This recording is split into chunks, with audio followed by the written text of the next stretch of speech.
yang saya alami ya teman-teman sekalian ya. Kenapa saya belajar NLP dan kemudian kenapa saya mengajarkan NLP gitu.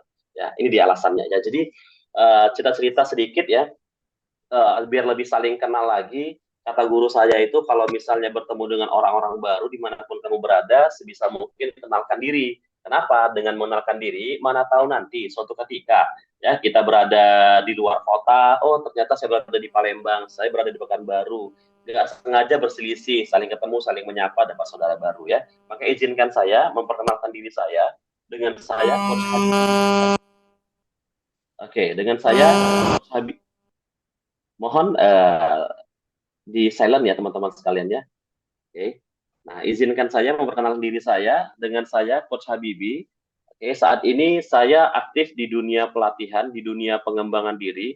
Saya aktif juga di pendampingan bisnis UKM ya di Kota Medan dan di Sumatera Utara, di Jakarta saya juga ada klien. Oke. Banyak aktivitas saya, tapi intinya ini bukan tentang diri saya. Saya hanya ingin berbagi pengalaman bagaimana NLP itu mengubah hidup saya, rekan-rekan sekalian.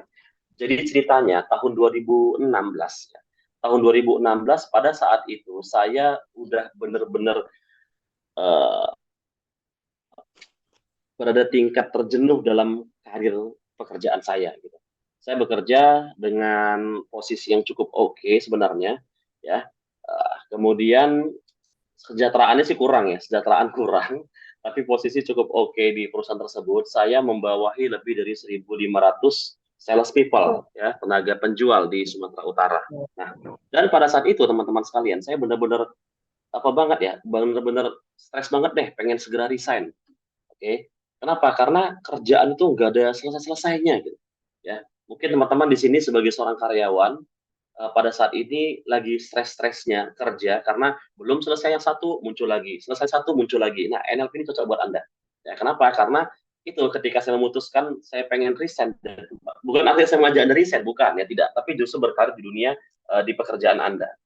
Jadi pada saat itu saya benar-benar jenuh dan saya ingin resign tahun 2016. Namun sebelum resign ada teman yang menyarankan, Bi, sebelum kau resign dengan gaya Medan ya, dengan logat Medan, B, sebelum kau resign, kau ikut NLP dulu, belajar NLP.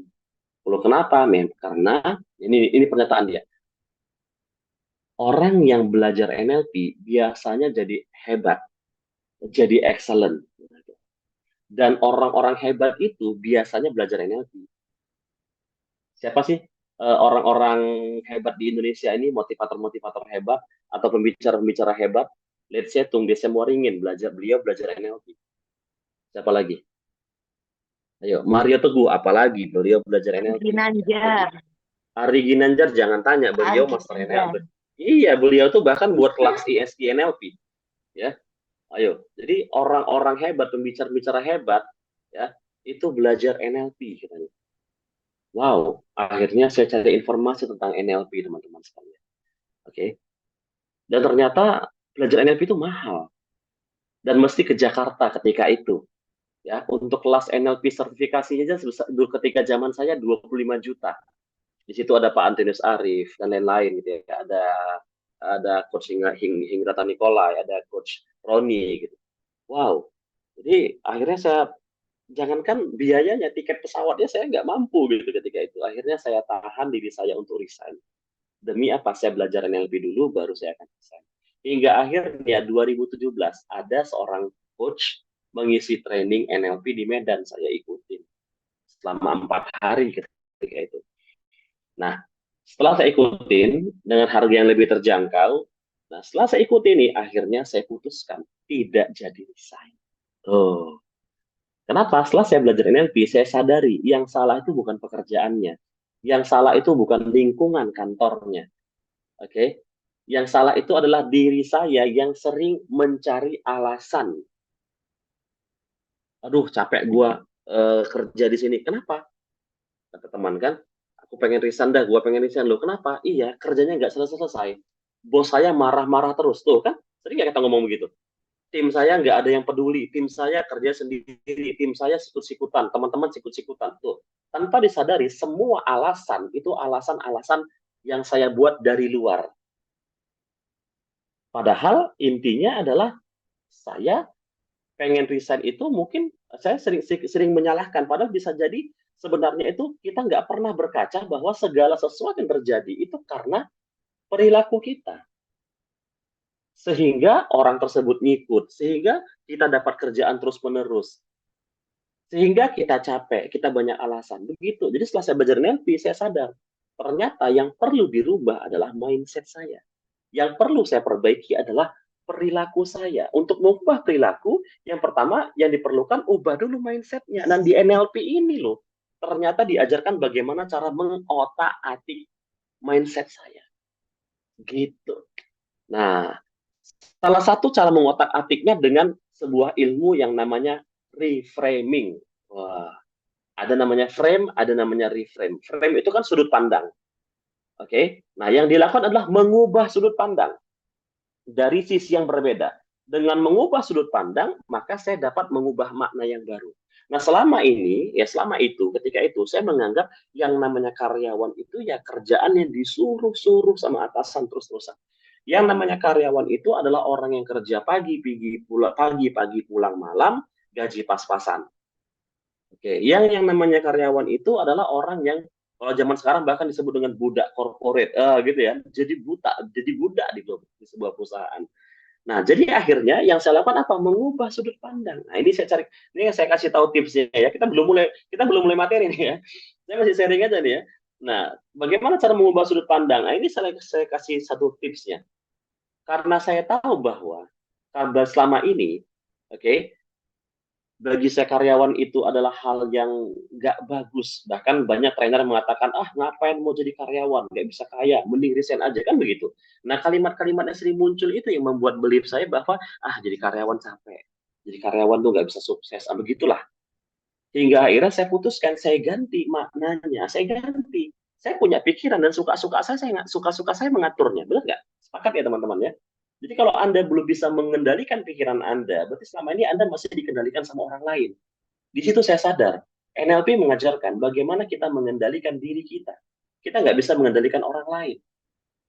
Kita bisa mengendalikan diri kita. Sehingga ketika kita mengendalikan diri kita, kita bisa mengubah dunia kita.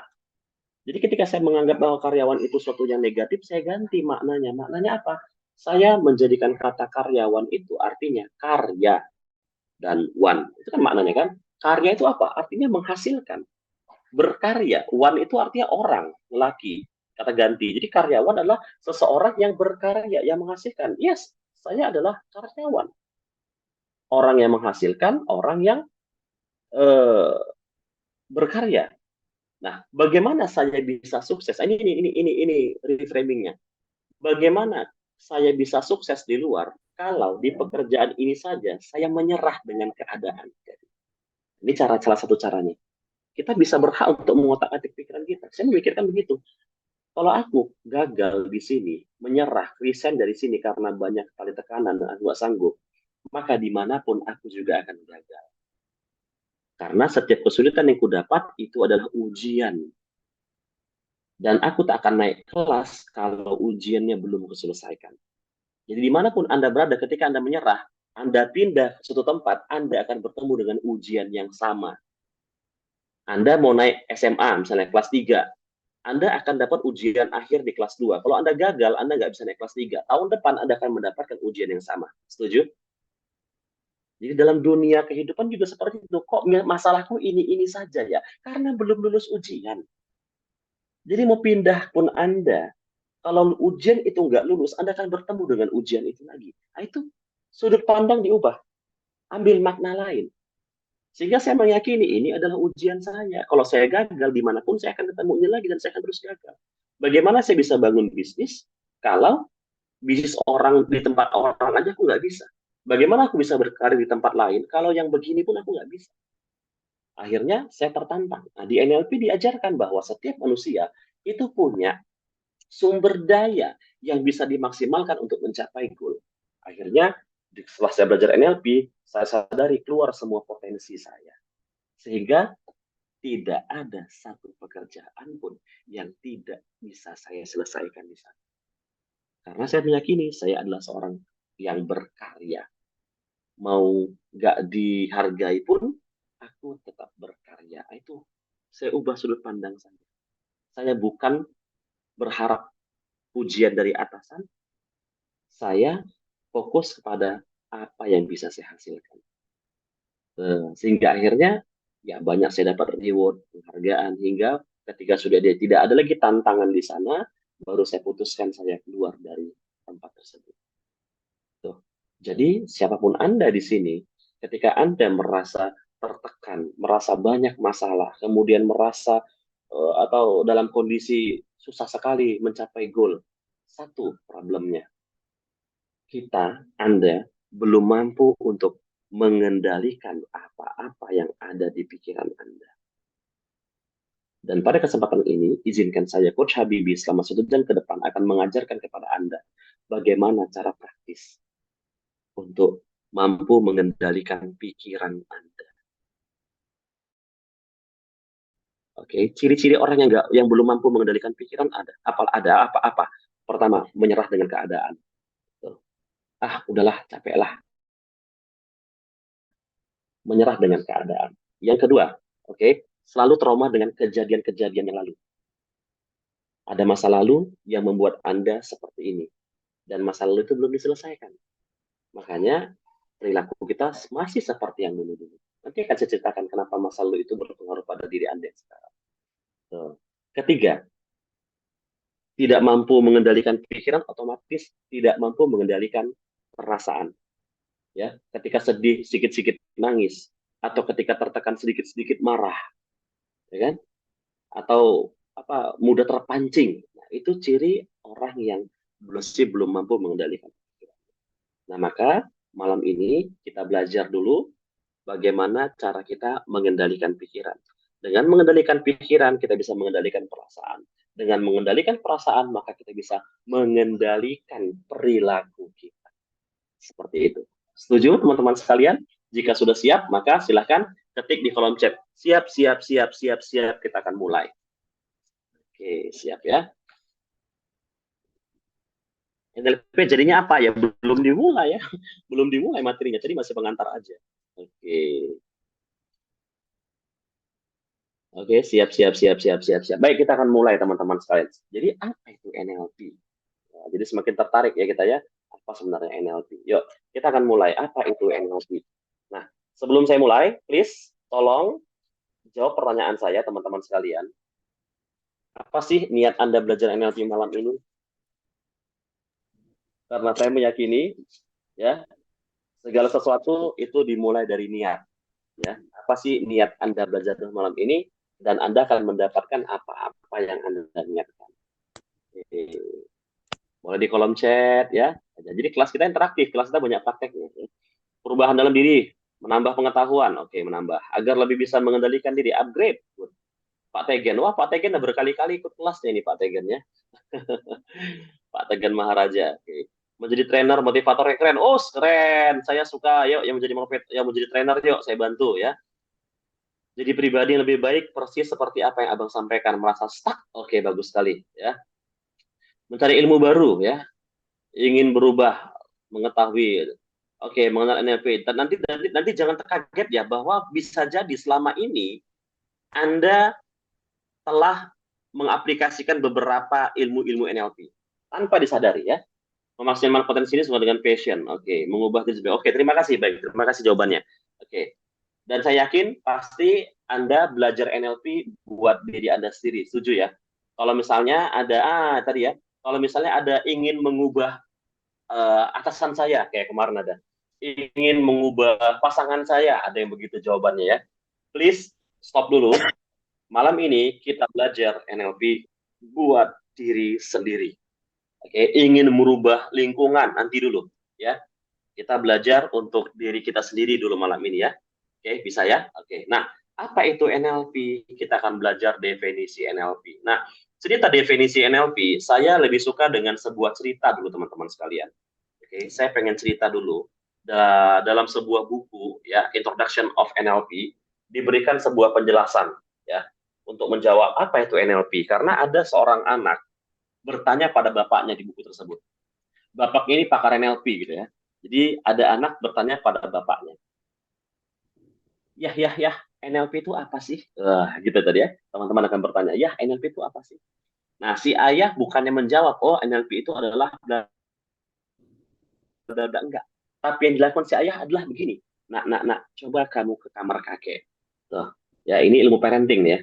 Oke, nak, coba kamu ke kamar kakek, tanya kabar kesehatan kakek hari ini. Jadi di rumah tersebut ada kakeknya, ada bapak si ayah tadi kan, ada kakek si anak tadi. Kakek-kakek sudah tua, sudah uzur, ditanya kesehatannya, kira-kira jawabannya apa? Si anak datang ke kamar kakeknya. Kek, gimana kakek hari ini? Sehat? Si kakek yang sudah tua, renta gitu ya, ditanya kesehatan, jawabannya gimana? Aduh, kakek sudah tidur, asam lambung naik, asam urat naik, kolesterol naik, semua naik, ya kan? Dengan wajah mengeluhnya. Dia cerita bahwa si kakek, ya aku ya pas kakek udah tua ya susah lah ya, dan makan payah gitu ya. Kakek mengeluh. Kemudian si anak kembali kepada ayahnya. Ya, kakek capek, sakit, ya, susah tidur ya. Sambil mencontohkan ekspresi si kakek tadi kan. Asam uratnya naik, gula darahnya naik, kolesterolnya naik, ya, asam lambungnya naik ya. Si anak. Oke, kata si ayah. Lalu kemudian si ayah ngomong lagi sama si anaknya. Sekarang nak, kembali ke rumah, ke kamar kakek. Tanya sama kakek. Kek, kata ayah, dulu kakek waktu kecil hobi bertualang ya. Coba tanya pengalaman kakek waktu kecil seperti apa. Lalu kemudian si anak kembali ke kamar si kakek. Tok, tok, tok. Kek. Kata ayah dulu kakek, hobinya petualang ya kek ya. Gimana kek? Oh, tiba-tiba si kakek, oh iya, kakek dulu, wah suka berenang tuh di sungai. Kemudian kami mancing sama kawan-kawan, kemudian nyuri pohon mangga di tetangga, di ketawa. Wah, tiba-tiba jadi semangat dia. Menceritakan masa lalu yang bahagia. Oke? Okay? Nah, lalu kemudian si anak kembali kepada kakek, kepada ayahnya. Ya. Kakek katanya ya, suka manjat-manjat pohon, suka berenang di sungai, main-main sama kawan-kawan, main layang-layang dengan gaya cerianya. Lalu kemudian si ayah nanya sama kakeknya, oke, sekarang nak, apa bedanya kakek yang pertanyaan pertama dengan pertanyaan kedua? Lalu kemudian si anak cerita, yang pertama kakek sedih, lesu, sakit, Pak.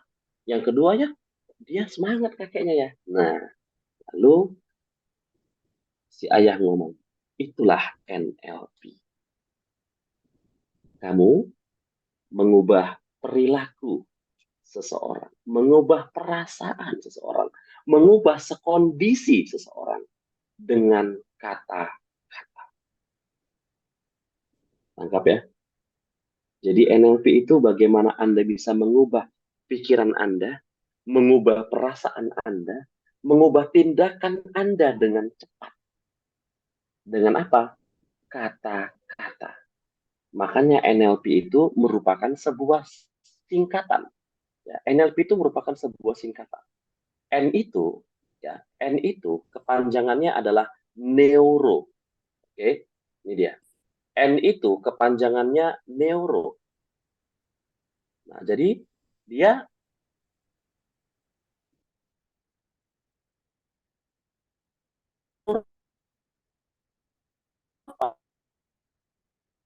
sistem sistem saraf. Neuro itu sistem saraf. Apa itu sistem saraf? Ya, pikiran, perasaan, di sini dia. Di mana tempat pengalaman diproses ke lima panca indera. Ya. Jadi manusia itu memiliki 1 triliun sel saraf, teman-teman sekalian. Sel saraf itulah tempat pikiran kita diproses, tempat perasaan diproses. Bahkan, teman-teman sekalian, kalau misalnya Anda bertemu, ya, melihat ada orang gila, kemudian, bukan orang gila sih, ya, ada orang ngomong gini, jangan dekat-dekat, gitu deh tuh. Artinya apa? Penyakit jiwa gitu kan. Saraf tuh orangnya saraf. Nah, jadi artinya saraf itu juga berhubungan dengan jiwa. Itulah kenapa kita dilarang untuk menggunakan narkoba. Kenapa? Karena narkoba itu merusak saraf. Merusak saraf itu juga merusak jiwa. Itu neuro.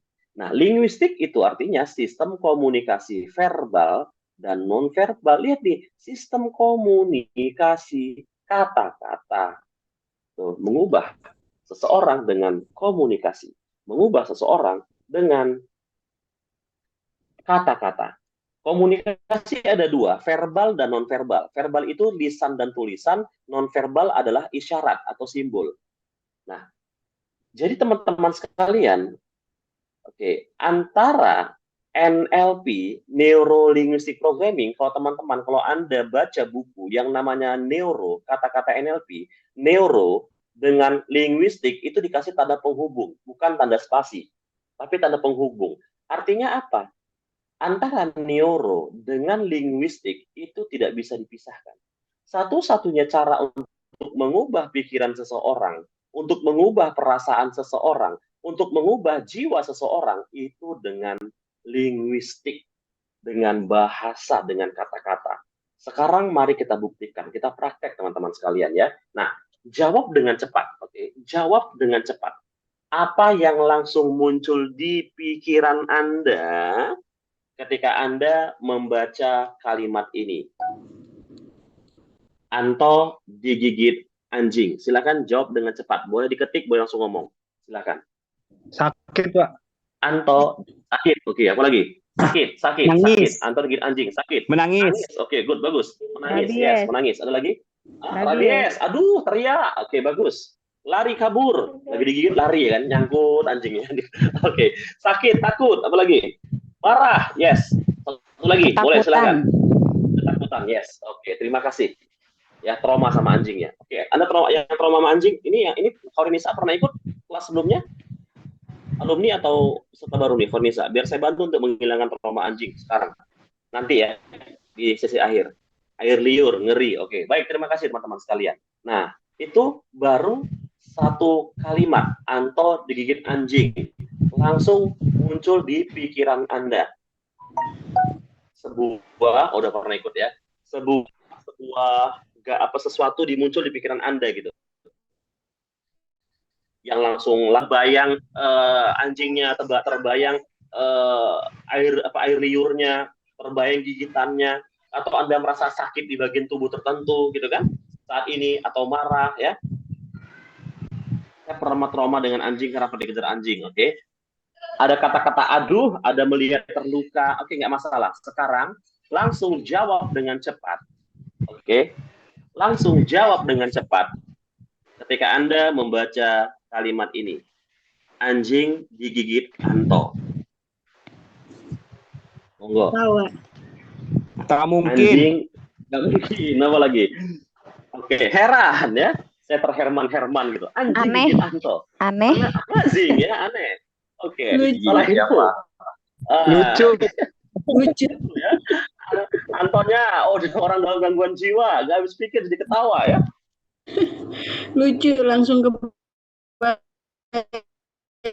yang aja. Oke, kebayang ya. Ada yang kemarin coba gini, mulutnya berbulu Pak, gitu ya, bebel gitu ya teman-teman ya. Oke, terima kasih ya. Dari sini kita udah bisa ngambil kesimpulan rekan-rekan sekalian. Coba perhatikan, oke, bisa di off-kan lagi mic-nya. Perhatikan, saya hanya mengubah susunan katanya.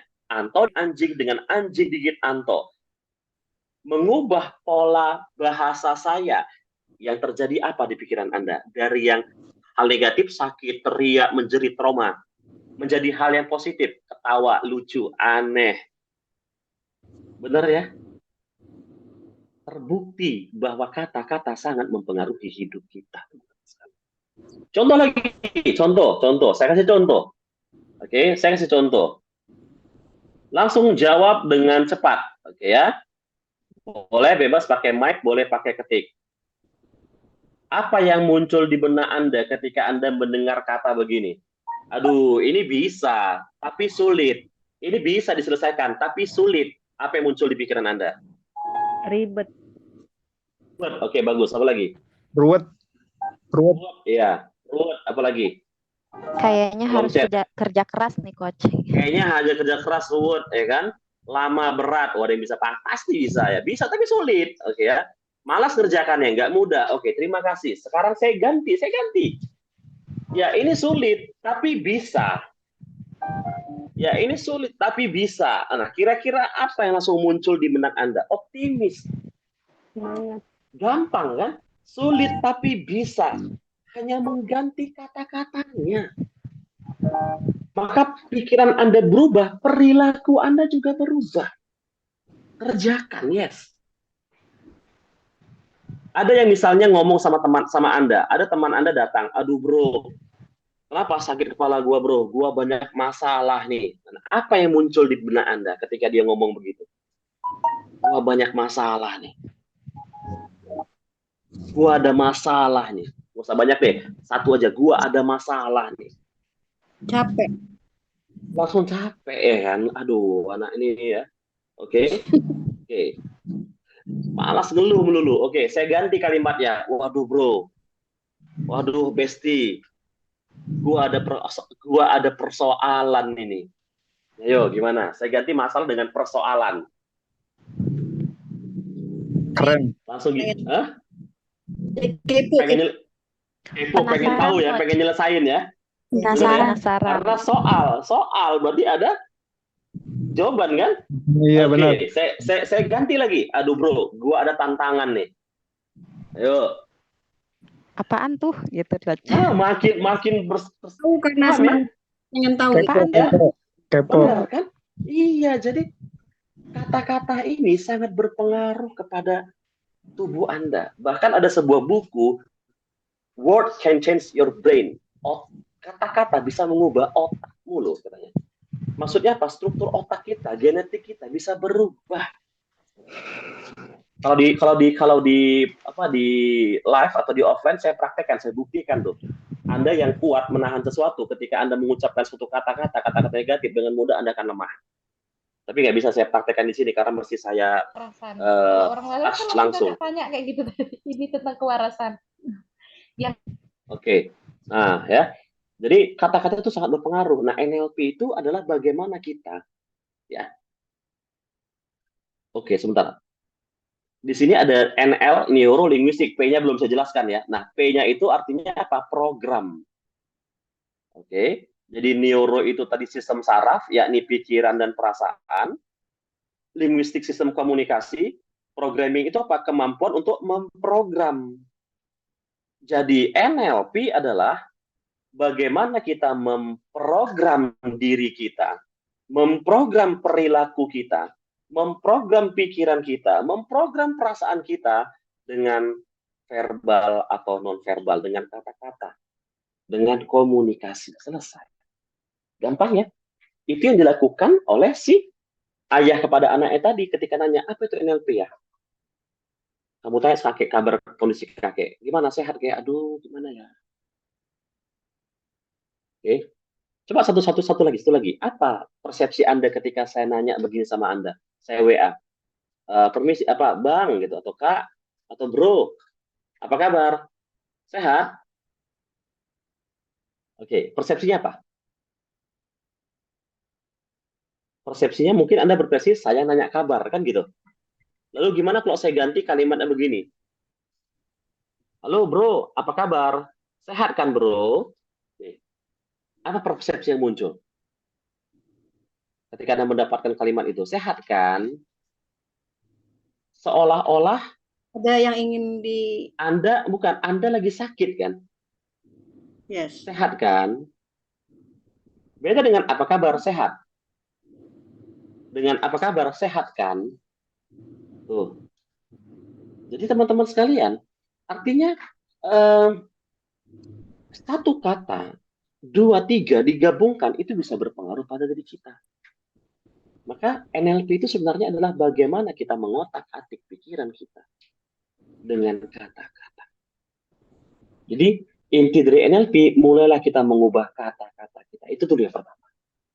Jadi kalau selama ini Anda mumet, Anda ribet, Anda banyak pikiran, coba cek kata-kata apa yang sering muncul di pikiran Anda. Ubah, karena Anda punya kuasa untuk mengotak-atik pikiran Anda. Nanti saya praktekkan bagaimana caranya untuk mengotak-atik pikiran Anda. Oke ya, seperti itu. Oke, good. Nah, ada pertanyaan sampai di sini? Ada pertanyaan?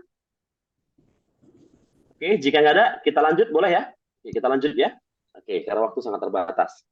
Nah, buat apa NLP? NLP itu pertama membuat Anda menjadi unggul, ya. Kemudian Anda bisa membangun hubungan dengan orang lain, bisa mempengaruhi orang lain dengan mudah, oke, dan kemudian bisa membantu orang lain untuk berubah dan bertumbuh. Nah, saya sudah sampai ke posisi NLP coach ya. Bagaimana membantu orang untuk berubah, bertumbuh dengan pendekatan NLP. Nah, kita bicara sejarahnya dulu. Kenapa NLP ini muncul? Oke, karena di sejarah ini banyak sekali pelajaran yang bisa kita dapatkan. Jadi sejarah NLP itu di tahun 1970-an. Oke. Ada seorang mahasiswa bernama Richard Bandler. Ya, ada seorang mahasiswa bernama Richard Bandler. Pada saat itu dia lagi, ini banyak versinya ya. Saya ambil salah satu versi yang lainnya. Nah, salah seorang mahasiswa namanya Richard Bandler. Dia ngambil kuliah jurusan matematika dan komputer. Ya, berat ya, matematika dan komputer. Oke ya, dan komputer. Nah, suatu ketika dia agak stres. Aduh, stres juga ya. Dengan sebuah pertanyaan. Yang pertanyaan ini juga akan saya tanyakan kepada Anda. Dia stres dengan sebuah pertanyaan, yang pertanyaan ini dia tanyakan sama semua orang yang dia kenal. Pertanyaannya adalah, apa sih yang sebenarnya Anda inginkan di dunia ini? Jika seandainya Anda diminta untuk bertanya, Anda ditanyakan pertanyaan tersebut, apa sih Anda inginkan dalam kehidupan Anda ini? Kira-kira apa jawaban Anda? Pak Tegen nggak usah jawab lah ya, sudah berkali-kali mendengar kisah ini gitu ya. Oke. Menurut Anda? Ingin meninggalkan lebih baik. Ingin meninggalkan lebih baik. Oke, good. Bahagia, tenangan, damai. Oke, bahagia, bermanfaat bagi orang lain. Oke, bagus. Oke, mencari bekal untuk masuk surga. Wah, menarik sekali nih ya, Bang Ritonga ya.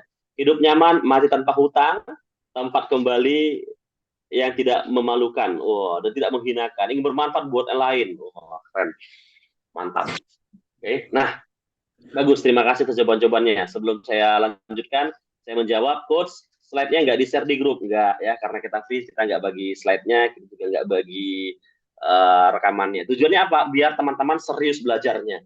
Ya, biar teman-teman kalau perlu ditulis kan gitu ya. Nah, karena gratis. Nanti kalau misalnya kelas bayar, ya Anda mau dengar rekamannya silahkan. Karena ini gratis, jadi mengharap benar-benar disimak gitu, benar-benar bayarnya itu pakai waktu Anda gitu, pakai waktu dan fokus Anda. Oke, good, bagus sekali pertanyaan-pertanyaannya ya. Nah, jawabannya bagus sekali ya. Itu juga yang ditanyakan sama Richard Bandler pada kawan-kawannya. Apa sih yang kamu inginkan di dunia ini? Ada yang jawab begini, saya pengen kaya, saya pengen punya mansion, saya pengen jadi CEO di sini, saya pengen berbisnis, macam-macam lah. Saya pengen sukses, saya pengen bahagia. Dari semua jawaban, termasuk jawaban Anda, ada satu kesamaan. Apa itu? Sadar nggak? Bermanfaat, mencari bekal, hidup bahagia, tenang, nyaman, kaya, sukses, makmur, jadi CEO, jadi bla bla bla bla. Satu kesamaan. Apa? Ya, Pak Darmanto. Sudah pernah ikut ya Pak Darmanto ya? Oke. Perubahan. That's it. Anda ingin bahagia. Kenapa? Sorry to say, mungkin Anda belum bahagia saat ini. Belum bahagia, ingin bahagia. Anda pengen kaya, karena mungkin hari ini. Ini pengen ya, karena hari ini Anda mungkin belum kaya. Atau Anda belum sesuai dengan apa yang Anda harapkan. Anda pengen sukses, karena mungkin kali ini Anda belum sukses. Atau Anda ingin lebih sukses. Anda pengen apa itu? Tenang, karena mungkin hari ini Anda belum tenang. Jadi setiap orang sebenarnya ingin sebuah perubahan. Setuju ya? Perubahan apa ya? Perubahan hidup. Pengen mati tenang, karena mungkin saat ini kalau Anda mati saat ini mungkin belum tenang, karena masih meninggalkan hutang. Pengen mati nanti berada di tempat yang baik, tempat kembali yang baik, bukan tempat yang menghinakan. Karena apa? Karena mungkin kita khawatir pada saat ini kita mati, kita tidak berada di tempat yang baik. Bermanfaat bagi orang lain, karena mungkin saat ini saya merasa belum bermanfaat bagi orang lain. Jadi intinya disadari, setiap orang ingin berubah. Dapat that's it. Oh, ternyata semua orang pengen berubah. Nah, pertanyaan kedua adalah, apakah semua orang bisa berubah dengan cepat? Misalnya begini, ada orang yang, mohon maaf ya, ada yang orangnya merokok, udah candu sejak puluhan tahun. Berhentilah ya, misalnya kan kata anaknya. Iya, mau berhentilah nih, tapi kan pelan-pelan, nggak bisa cepat-cepat, katanya. berubah tuh nggak bisa cepat-cepat, mesti bertahap pelan-pelan. Kan ada yang ngomong begitu kan. Nah, ternyata si Richard Bandler ini ketika itu tahun 70-an dia menemukan ada cara membuat orang berubah dengan cepat. Nah, dari mana caranya? Nah, dia belajar dari dua orang ini. Saya sering-sering sedikit ya. Dua orang ini. Nah, mereka ini adalah pakar terapi. Makanya tadi ada nanya, apakah sama dengan hipnosis? NLP bukan hipnosis. NLP nggak sama dengan hipnosis. Tapi NLP itu belajar dari orang-orang hipnosis. Oh. Jadi NLP dengan hipnosis itu beda. Tapi di NLP ada belajar tentang hipnosis. Itu dia jawabannya. Jadi mereka ini, si Bandler ini belajar mengubah orang lain, mengubah diri sendiri dengan cepat. Itu dengan orang-orang yang jago ngipnosis. Ya, yang tidur kan gitu. Nah, hebatnya mereka kok bisa hebat, ternyata cara mengubah orang lain itu dengan pola bahasa. Dia bertemu dengan dosennya namanya John Grinder, dia ini pakar linguistik. Pakar bahasa, dia jago 9 bahasa kalau nggak salah. Nah, ya. Jadi akhirnya mereka dua belajar bagaimana menggunakan pola-pola bahasa sehingga bisa mengubah orang lain dengan cepat, termasuk mengubah diri sendiri. Oke? Nah, ketika mereka belajar dengan si namanya Milton Erickson, oke, ternyata kata Milton Erickson gabung dengan murid-muridku, muridnya banyak. Oke, sehingga barulah terbentuk namanya NLP, Neuro Linguistic Programming. Dulu namanya bukan NLP. Jadi kalau nanti ketika Anda belajar NLP, ini kok mirip-mirip dengan belajar agama ya? Mau apakah Anda beragama Islam, mau agama Kristen, mau agama Buddha, Hindu, kok mirip dengan ajaran agamaku ya? Ya memang iya. Karena sebenarnya NLP ini ilmunya, terapannya sudah ada sejak dulu sebelum ada namanya NLP. Oke, nanti saya buktikan. Ya, nanti saya contohkan. Ya, selama ini ternyata kita dalam kehidupan sehari-hari sering menerapkan NLP tapi nggak sadar. Seperti itu dia kawan-kawan sekalian. Oke, sampai sini jelas ya? Itu sejarahnya NLP. Jadi kita dapati pembelajaran bahwa setiap orang sebenarnya ingin sebuah perubahan. Hanya saja mereka tidak tahu gimana caranya. Nah, setelah belajar NLP, mereka sadar yang pertama kali kalau ingin berubah adalah ubah dulu apa yang ada di pikiran kita. How to ngubahnya dengan kata-katanya. Oke. Hipnosis bagian dari NLP. Yes, tapi hipnosis itu terpisah.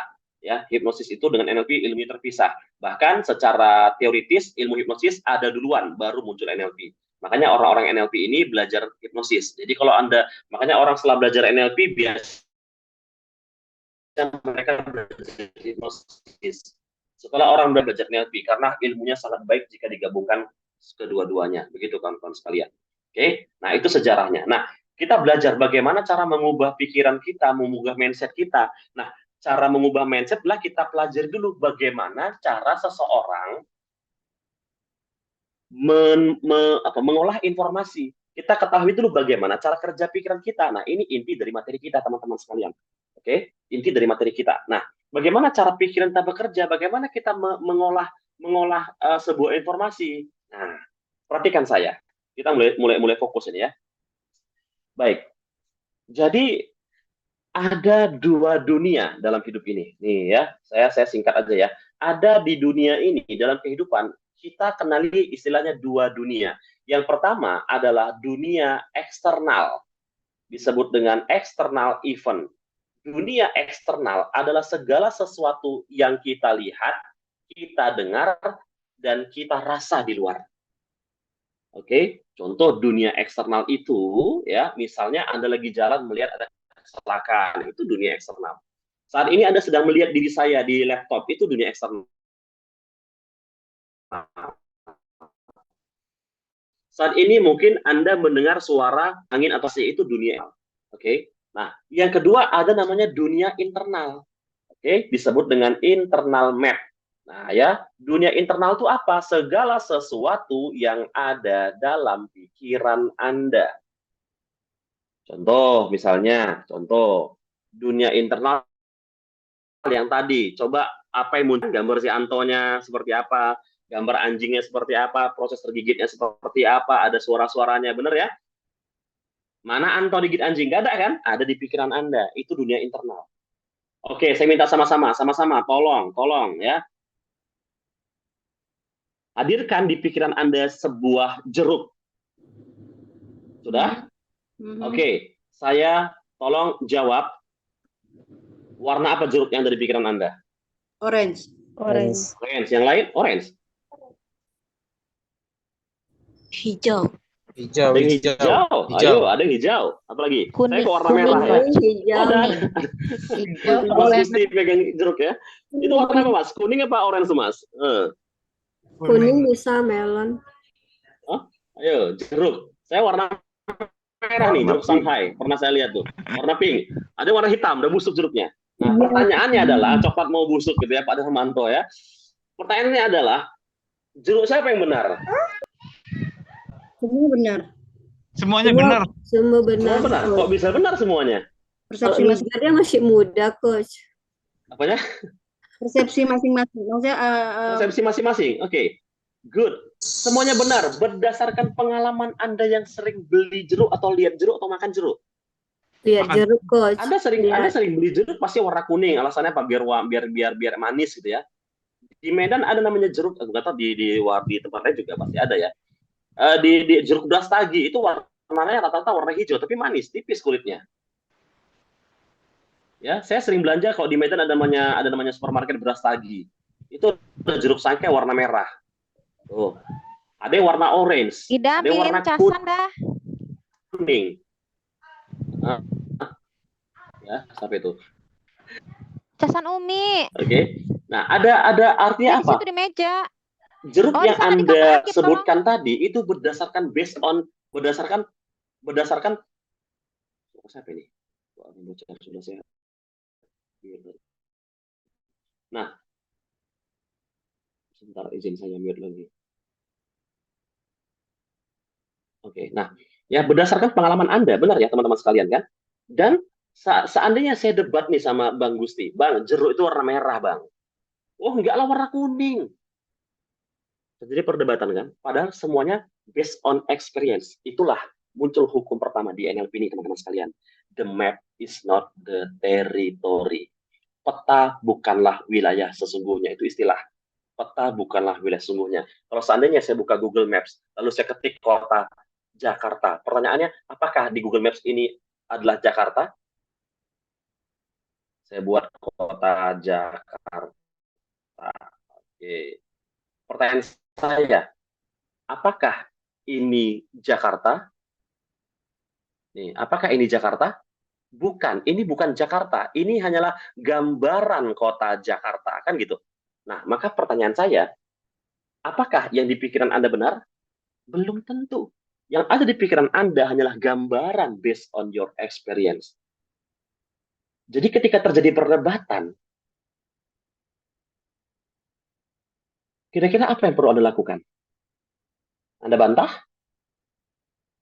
Anda akan katakan, ya udahlah kamu benar, nggak apa-apa, versi kamu. Mudah-mudahan saya mau jelaskan begini, kalau kamu nggak terima, kamu masih berpengalamanmu, kamu yakin dengan pengalamanmu, ya sudah. Itulah kenapa, maaf ya, dalam agama Islam ya, karena saya beragama Muslim, bisa cek juga mungkin di agama-agama lain, kenapa kita dilarang berdebat. Allah siapkan rumah di surga bagi orang-orang yang meninggalkan debat, sekalipun dia berada di jalan yang benar. Karena nggak akan selesai. Udah diajarkan, itu NLP teman-teman sekalian.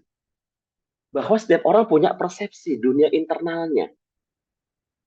Jadi setelah belajar NLP, satu yang saya dapatkan. Bahwa saya menjadi orang yang menghargai pendapat orang.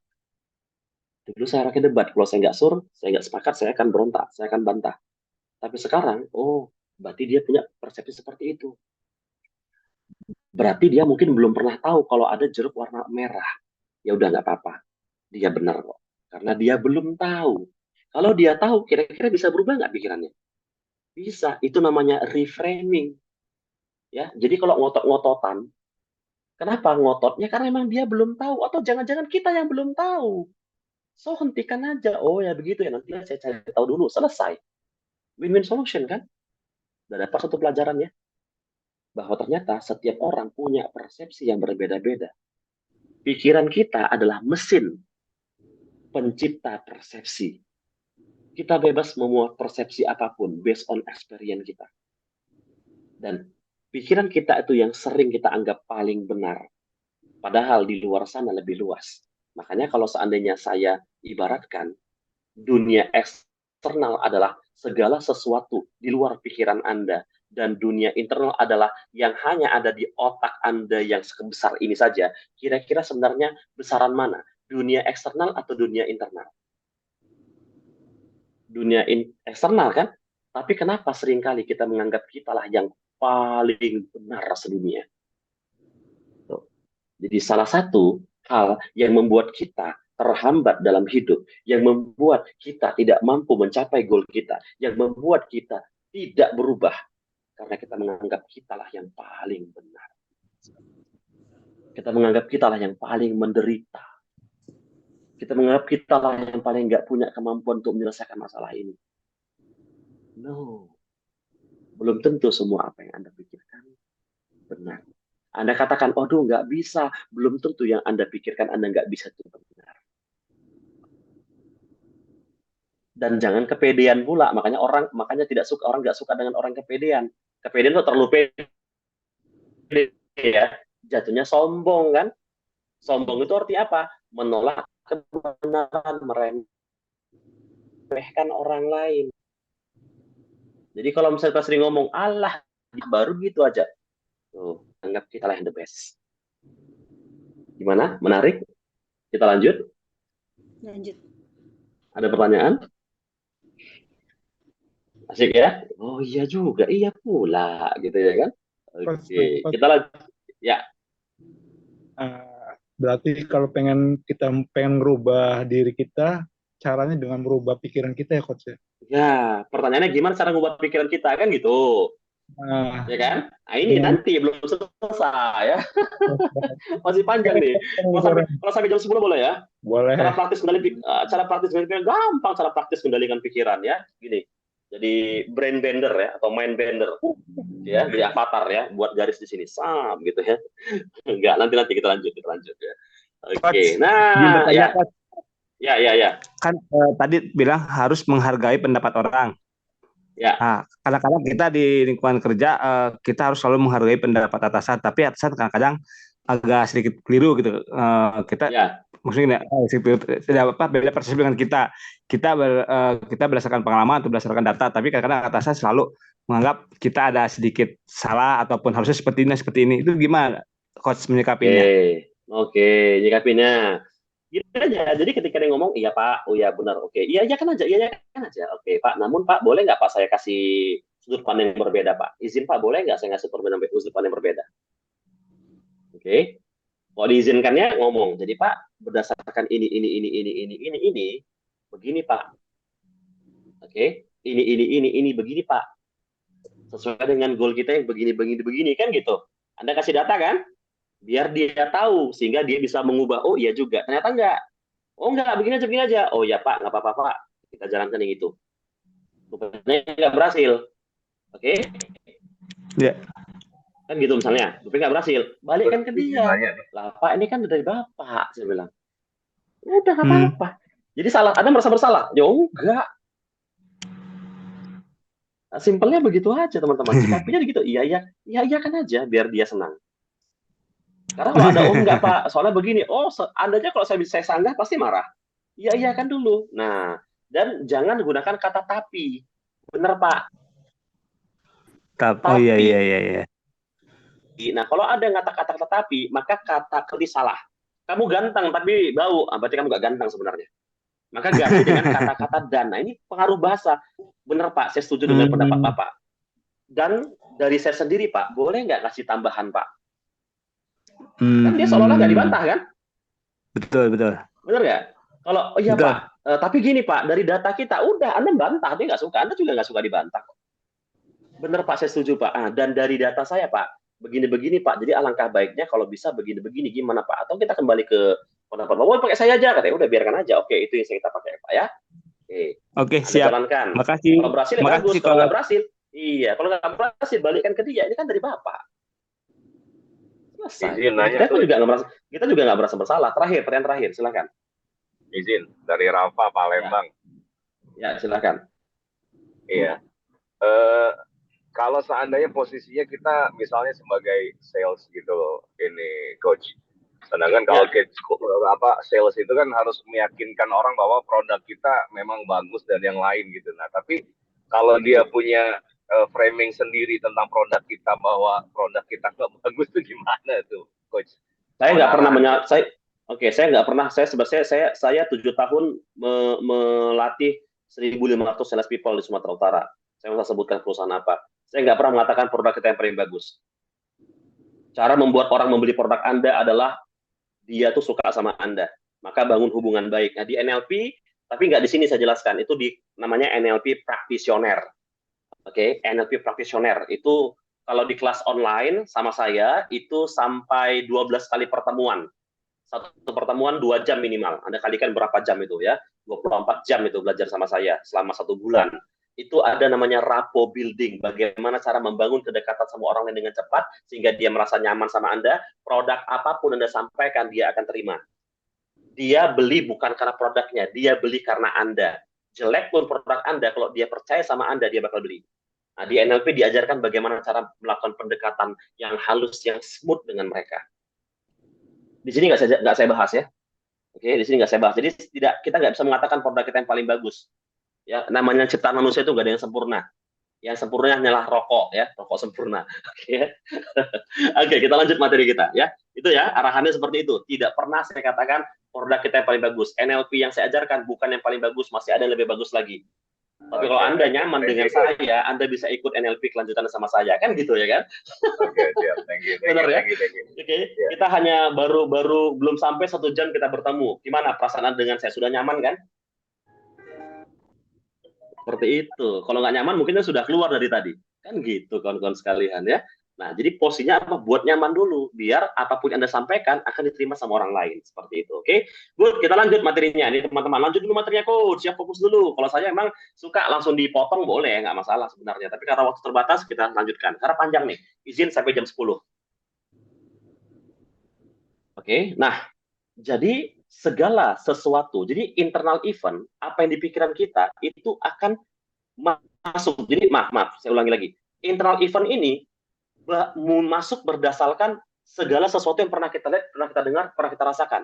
Jadi apapun kejadian eksternal, kejadian luar, disebut dengan external event atau peristiwa, itu masuk ke panca indera kita, disebut dengan FAKOK, visual, auditory, kinesthetic, olfactory, gustatory. Visual itu artinya penglihatan. Apapun yang Anda lihat sekarang saat ini, di luar pikiran Anda, itu masuk melalui mata. Segala sesuatu yang Anda dengar, masuk dari telinga. Segala sesuatu yang Anda rasa, sentuhan dari kinesthetic. Segala sesuatu yang Anda cium, Anda kecap, Anda nikmati, itu olfactory, gustatory. Ya, disebut dengan panca indera. Biasa disebut dengan VAK, visual, auditory, kinesthetic. 3 ini aja. Makanya ada orang yang tipe visual, ada orang tipe auditory, ada orang tipe kinesthetic. Ada orang yang tipenya visual. Anda nggak kasih gambar-gambar sama dia untuk menjelaskan. Dia pasti bingung. Ada orang yang tipe auditory, Anda nyampaikan ke dia, suaranya pelan. Dia pasti nggak nangkep. Ada orang kinestetik, Anda jelaskan pakai visual, Anda kuatkan suara Anda, tapi tidak ada bukti-bukti, tidak ada contoh-contoh, tidak ada praktek-praktek, dia juga bingung. Agar mudah mempengaruhi orang lain, cek tipe apa dia, visual, auditory, kinestetik. Dengan mengecek itu, Anda akan mudah berkomunikasi dengan dia, teman-teman sekalian. Nah, dari mana Anda tahu untuk belajar visual atau kinestetik? Nanti di kelas yang lain, kapan-kapan kita bahas. Saya nggak bahas ini, panjang banget ini, teman-teman sekalian. Bisa 1 jam untuk bahas ini, visual, auditory, kinestetik. Tapi intinya, setiap Anda yang sering melihat informasi berdasarkan penglihatan, berarti Anda tipe visual. Anda yang suka mendengar, menerima pendapat, minta pendapat, Anda auditory. Ya. Kemudian Anda yang lebih suka dengan rasa, dengan sentuhan, ya, dengan gerakan, aktivitas, kinestetik, kan gitu. Pokoknya misalnya ada di depan Anda ada sebuah mobil, ya, mobil Ferrari warna merah. Berarti itu mobil Ferrari warna merah itu masuk informasinya ke pikiran Anda melalui visual. Kemudian ada suaranya, boom, boom, boom. Suara itu masuk ke auditory. Terus kemudian Anda dekati, Anda sentuh. catnya, wah halus banget, kemudian dingin, pengen rasanya, aduh enak banget kalau seandainya aku berada di dalam Ferrari ini ya. Nah, itu disebut dengan kinestetik. Seperti itu. Anda lagi minum kopi, merasakan kopi, pahit, manis, itu kinestetik, olfaktori gustatori. Jadi semua kejadian itu masuk melalui panca indera. Kecepatannya, informasi yang Anda lihat dengan rasa, totalnya itu, kecepatan masuk informasinya, itu 2 juta bit per second. Bayangin aja, 1 detik itu 2 juta bit informasi masuk otak Anda. Kalau itu nggak difilter, otak kita bisa jebol. Maka di otak kita dikasih Allah yang namanya filter. Filter itu apa? Namanya RAS, kalau dalam istilah NLP-nya, Reticular Activating System, atau pikiran kritis. Apa itu filter? Filter itu ibaratnya seperti security di pikiran kita. Yang kerjanya, jika ada informasi yang bertolak belakang, itu akan tertolak. Informasi yang bertolak belakang, itu akan tertolak. Tuh, nih, saya kasih sebuah informasi buat Anda. Sebuah fakta. Teman-teman pernah nggak merasa ada kedut-kedutan di sini? Yes. Yes, ya. Nah, itu ada hubungannya dengan mata. Dan itu sangat berbahaya, teman-teman sekalian.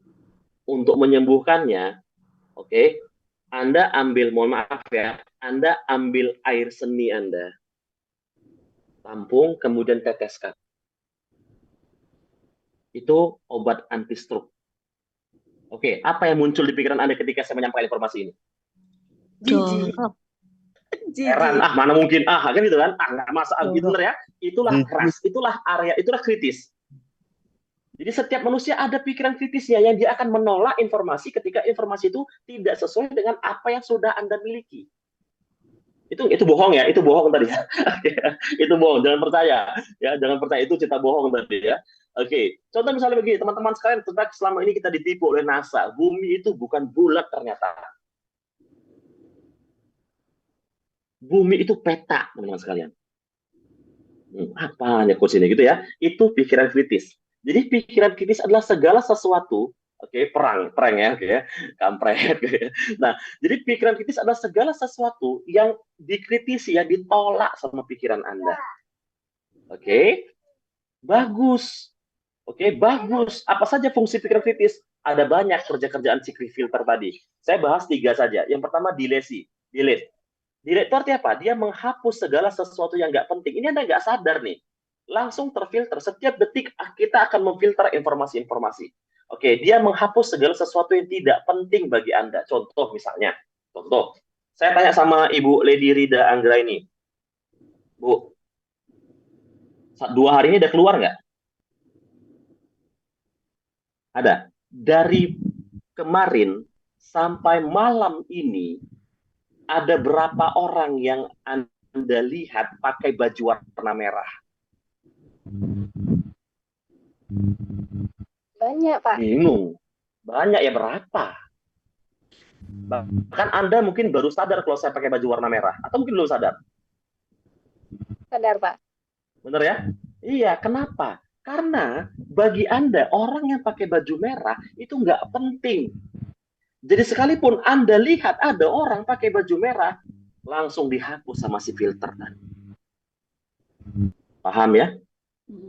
Ya, itu. Jadi kalau nggak penting akan dihapus.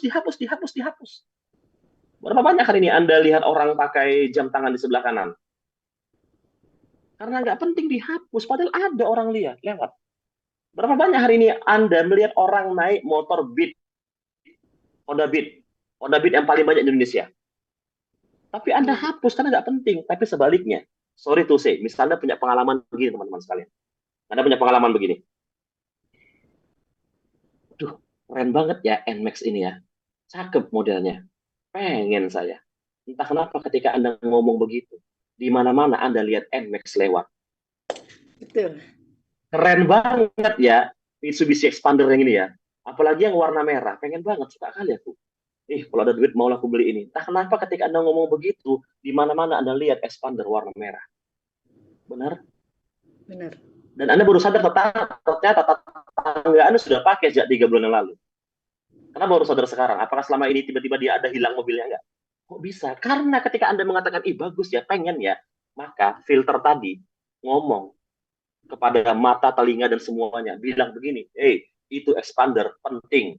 Jadi kalau kau lihat, kau dengar, kau rasa, tunjukkan, jangan dihapus. Paham? Paham. Jadi jika Anda sering sekali sampai sekarang belum mencapai apa goal Anda, maka pertanyaan adalah, seberapa penting goal Anda buat diri Anda? Makanya kenapa ada orang yang mudah sekali mendapatkan cuan?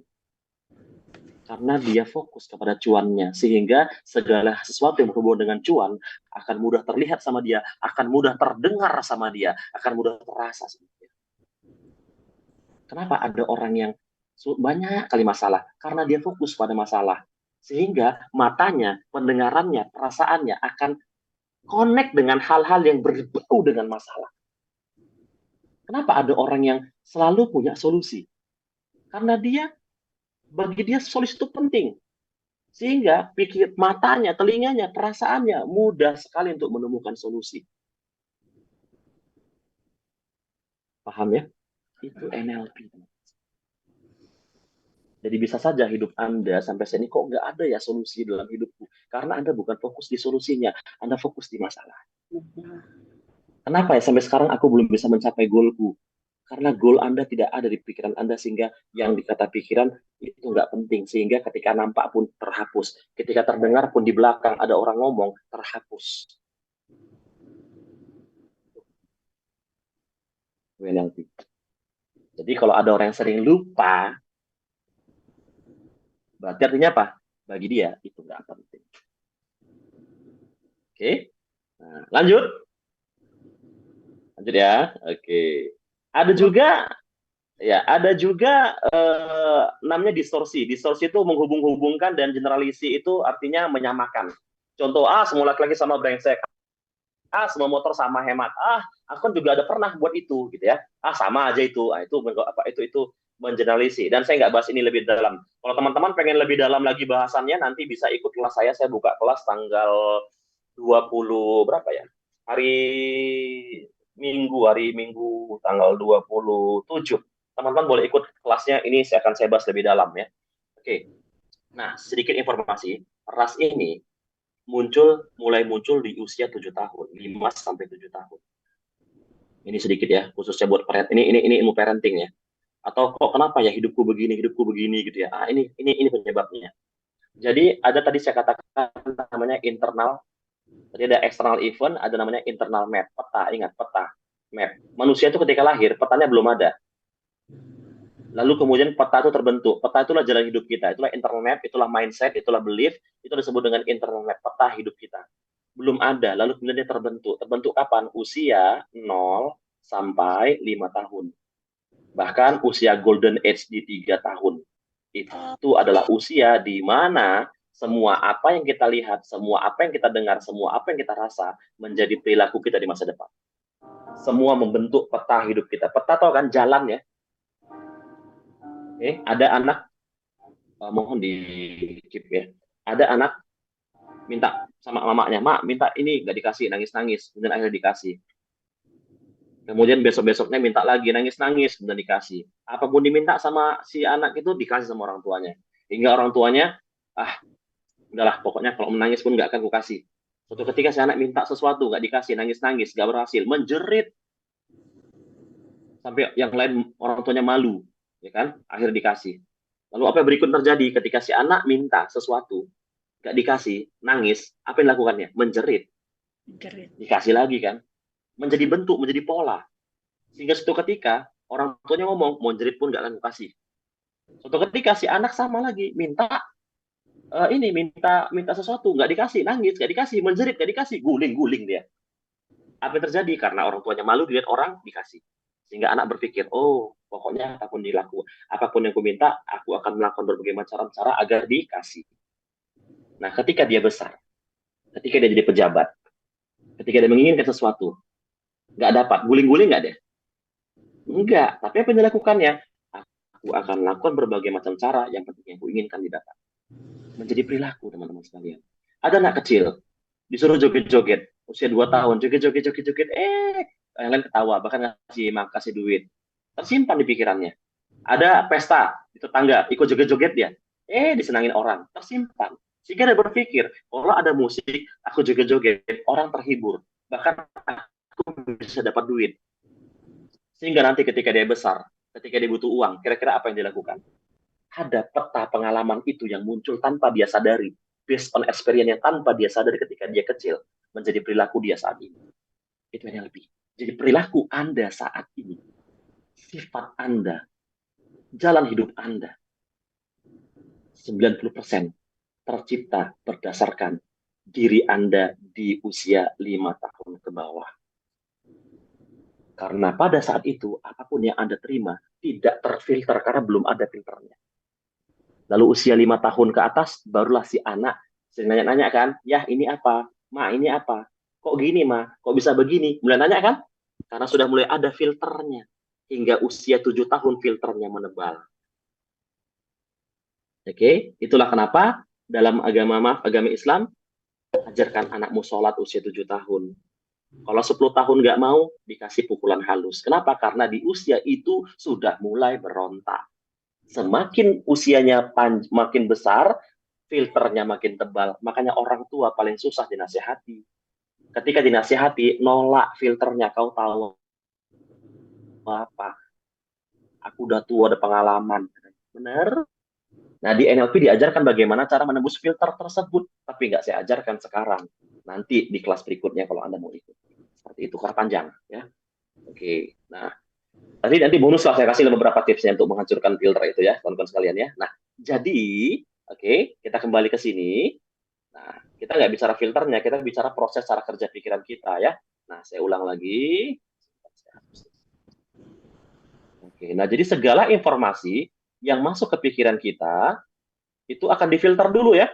Setelah difilter, baru yang diterima akan masuk, yang nggak diterima akan ditolak. Oke, nah, masuk ke pikiran kita, ya di pikiran kita ada apa?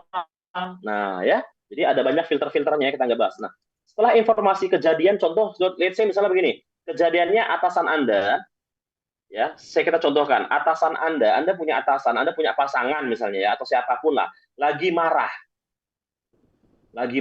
nampak dia lagi marah, wow ya, matanya tajam, mulutnya ketus, suaranya kasar gitu ya kan, masuk ke pikiran Anda kan? Anda melihat dia lagi marah, Anda dengar suara-suara kasarnya, Anda merasakan energi negatifnya, masuk ke pikiran Anda. Nah, pertanyaannya adalah, pikiran Anda, apa sih isinya? Anda akan mudah mengendalikan pikiran Anda ketika Anda tahu apa isinya. Nah, ini dia rahasia terbesar ya. Oke? Ini rahasia terbesar. Oke, apa sih isi pikiran Anda? Oke, silahkan teman-teman, kalau ada yang tahu boleh jawab ya. Sembari saya menjawab pertanyaan, apa bisa dihapus atau dirubah pengalaman masa kecil itu? Bisa, di NLP bisa diajarkan. Nanti saya ajarkan salah satu caranya. Hari malam ini ya, stay tune terus ya. Bagaimana agar kita dianggap penting bagi orang banyak. Ya, dianggap penting ketika kita dibutuhkan sama mereka. Oke, takut, ledakan emosi, tak jadi prioritas. Goal saya dong cepat lepas. Goal saya dong lepas dari obat secepatnya. Oke, sudah tersave di memori hantu galak. Bagaimana sama menghapus trauma masa lalu? Ya nanti saya ajarkan setelah ini. Kalau Anda tahu apa isi pikiran Anda, itu solusinya. Gimana? Apakah bisa dirubah pengalamannya? Apakah bisa dihapus traumanya? Bisa kalau Anda tahu apa isi pikiran Anda. Nah, sekarang saya jawab. Apa sih isi pikiran kita? Isi pikiran kita cuma 3. Ini rumusnya. Ya. Kalau Anda bisa otak-atik salah satunya atau ketiganya, saya nggak ajarkan full di sini. Saya ajarkan yang simpel aja cara otak-atiknya. Kalau mau full nanti di kelas yang hari Minggu, teman-teman sekalian ya. Nah, cara ngotak-atiknya, kita tahu dulu apa isi pikiran. Pikiran Anda itu isinya cuma 3 titik. Apa itu? Gambar atau video. Kalau dia diam gambar atau video dia bergerak. Kemudian kata-kata atau suara. Dan yang ketiga, sensasi rasa. Cuma 3 ini isinya. Anda otak-atik pikiran Anda, maka Anda bisa mengubah perasaan Anda. Oke, nah saya buktikan bahwa pikiran Anda terdiri dari gambar, kata-kata, dan sensasi rasa. Saya minta sama Anda, boleh on cam, sebisa mungkin yang bisa on cam kita praktek. Dan kita praktek bagaimana mengubahnya. Dengan cara yang sangat mudah dan sederhana. Oke, nah saya minta sama Anda sekarang. Coba, kita latihan dulu ya. Oke. Saya minta tadi, hadirkan jeruk di pikiran Anda. Hadirkan sebuah jeruk. Oke. Kalau bisa, jeruknya jeruk, ya bebas lah, bebas jeruk apa ya. Oke. Kalau bisa, jeruknya jeruk yang belum masak. Ya. Jeruk yang asam Mas ya. Anda bisa bayangkan jeruk seperti apa, jeruk asam? Atau jeruk lemon deh, jeruk lemon aja. Bayangkan hadirkan jeruk lemon. Kalau dia diam, berarti itu gambar. Tapi kalau dia bergerak, itu adalah video. Oke, hadirkan jeruk lemon. Sudah? Lihat warna dengan jelas. Kemudian genggam jeruknya. Genggam, oke, dengan tangan kanan Anda. Bayangkan Anda sedang menggenggam, Anda sedang melihat jeruk di tangan Anda. Sudah? Anda lihat. Dekatkan ke hidung Anda cium. Rasa aromanya? Yes, itu kinestetik. Itu sensasi rasa. Gambarnya video sudah dapat ya. Nah, sekarang belah dua. Sorry, nggak belah dua. Anda dekatkan ke telinga Anda. Oke, Anda remas jeruk lemonnya sampai pecah dan dengarkan suaranya. Kedengaran suaranya? Kedengaran kan? Ya, itu suara. Dekatkan lagi ke hidung Anda. Dekatkan lagi ke mulut Anda. Silakan Anda seruput air yang sudah keluar tadi, hasil dari perasaan Anda. Wajahnya kecut semua ya. Oke. Sudah? Oke, terima kasih. Kita latihan tadi kan? Anda sudah melihat, oke, ada gambarnya, ada videonya, benar ya? Ada suaranya, benar? Ada sensasi rasanya, benar? Jeruknya mana? Nggak ada kan? Iya, ternyata pikiran Anda sangat berpengaruh terhadap perasaan Anda, sangat berpengaruh terhadap tubuh Anda. Maka Anda mendapatkan pelajaran berikutnya. Pikiran, perasaan, tubuh adalah satu kesatuan yang tidak bisa dipisahkan. Mengubah salah satunya akan mengubah yang lain. Nggak bisa dipisahkan. Makanya Anda memikirkan masa lalu. Apa yang muncul perasaan Anda? Kalau masa lalu yang sedih, perasaan muncul Anda apa? Sedih kan? Apa yang terjadi pada tubuh Anda? Lemas, nggak berdaya. Muncul di pikiran Anda apa ketika menghadapi hal yang mirip? Pesimis, tidak yakin, nggak percaya diri. Bahkan rata-rata yang saya dapati 80% orang yang gugup tampil public speaking, ngomong di depan orang, itu punya pengalaman ketika sekolah dia ngomong ditertawain sama kawan-kawannya, diejek sama kawan-kawannya. Dia nggak sadar perilaku dia gugup itu gara-gara pernah mengalami perlakuan bully di sekolahnya dulu. Setiap dia mau tampil, entah kenapa muncul suara-suara ejekan itu, suara-suara ketawa itu, suara-suara meremehkan itu, wajah-wajah yang meremehkan itu. Apa yang terjadi? Perasaan jadi gugup, gak nyaman, sehingga tampil pun jadi gak sempurna. Betul?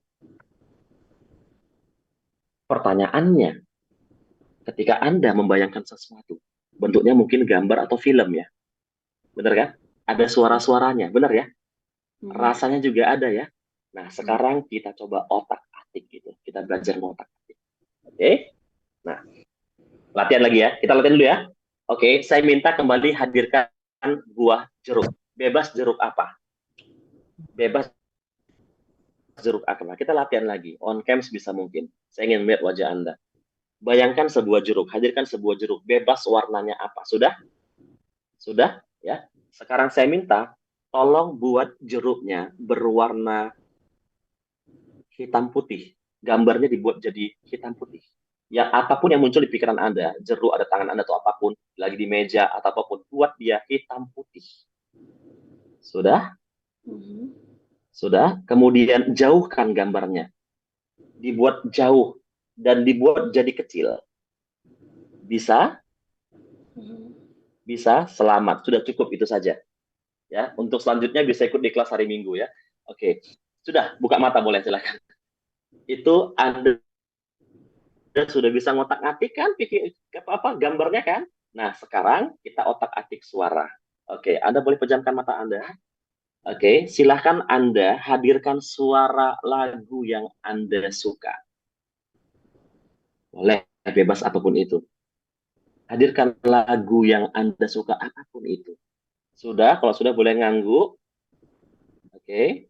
Hadirkan suara lagunya, bayangkan aja, dengarkan, mungkin ada si penyanyi langsung di depan Anda, nyanyi dia, konser dia. Oke. Nah, saya minta suaranya dibuat jadi lambat, melamban. Misalnya gini, misalnya lagu Sampai Jumpa Kawanku, dilambatkan jadi sampai jumpa. Bisa? Bisa? Kemudian kecilkan suaranya. Kecilkan. Oke. Sampai tiba-tiba hilang. Jadi walaupun dia nyanyi nggak ada suaranya. Bisa? Bisa kan? Oke. Selamat. Anda bisa mengotak-atik gambar suara. Nah, yang tantangan terbesar adalah mengotak-atik sensasi rasa. Wah, ini kapan-kapan kita bahas ya. Kalau Anda mau ikut lanjutannya, nanti silahkan ikut kelasnya. Oke. Nah, sekarang kita akan mencoba untuk membuktikan. Oke. Pengalaman yang lalu bisa Anda netralisir. Tadi yang trauma, yang fobia, yang apalah. Oke. Nah, tapi saya nggak mau langsung yang trauma. Nanti aja ya. Yang dikejar 10 anjing gitu ya. Wah, Pak Tegen ya, yes, edit short mobility ya. Nah, sekarang pertanyaan saya adalah begini. Saya minta teman-teman sekalian, coba ingat dulu kejadian seminggu yang lalu, 2 minggu yang lalu,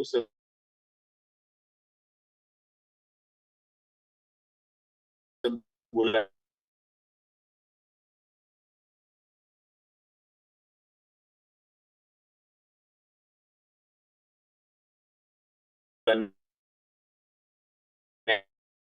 yang lalu.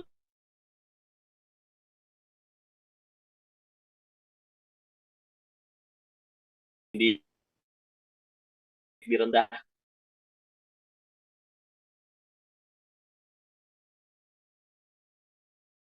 siapapun ketika itu, oke, dengarkan suaranya.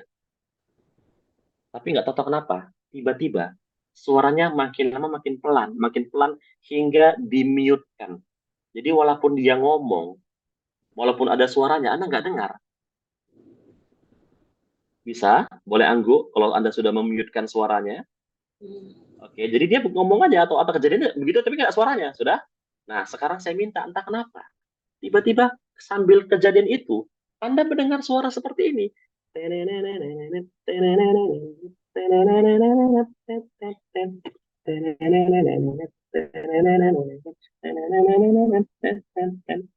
Lanjutkan terus. Dan nggak tahu kenapa sambil ketika dia kerjain itu, ada yang ngomong yang marah-marah gimana tadi, suaranya jadi suara Donald Bebek. Sambil diiringi suara tadi. Oke, dan seperti apa perasaan Anda sekarang?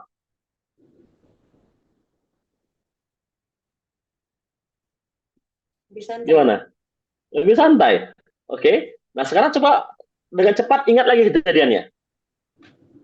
Gimana perasaannya? Masih emosi? Masih jongkol? Saya yakin sudah berubah. Bahkan Pusing. Pusing? Pusing ya? Siapa yang pusing tadi? Siapa yang pusing?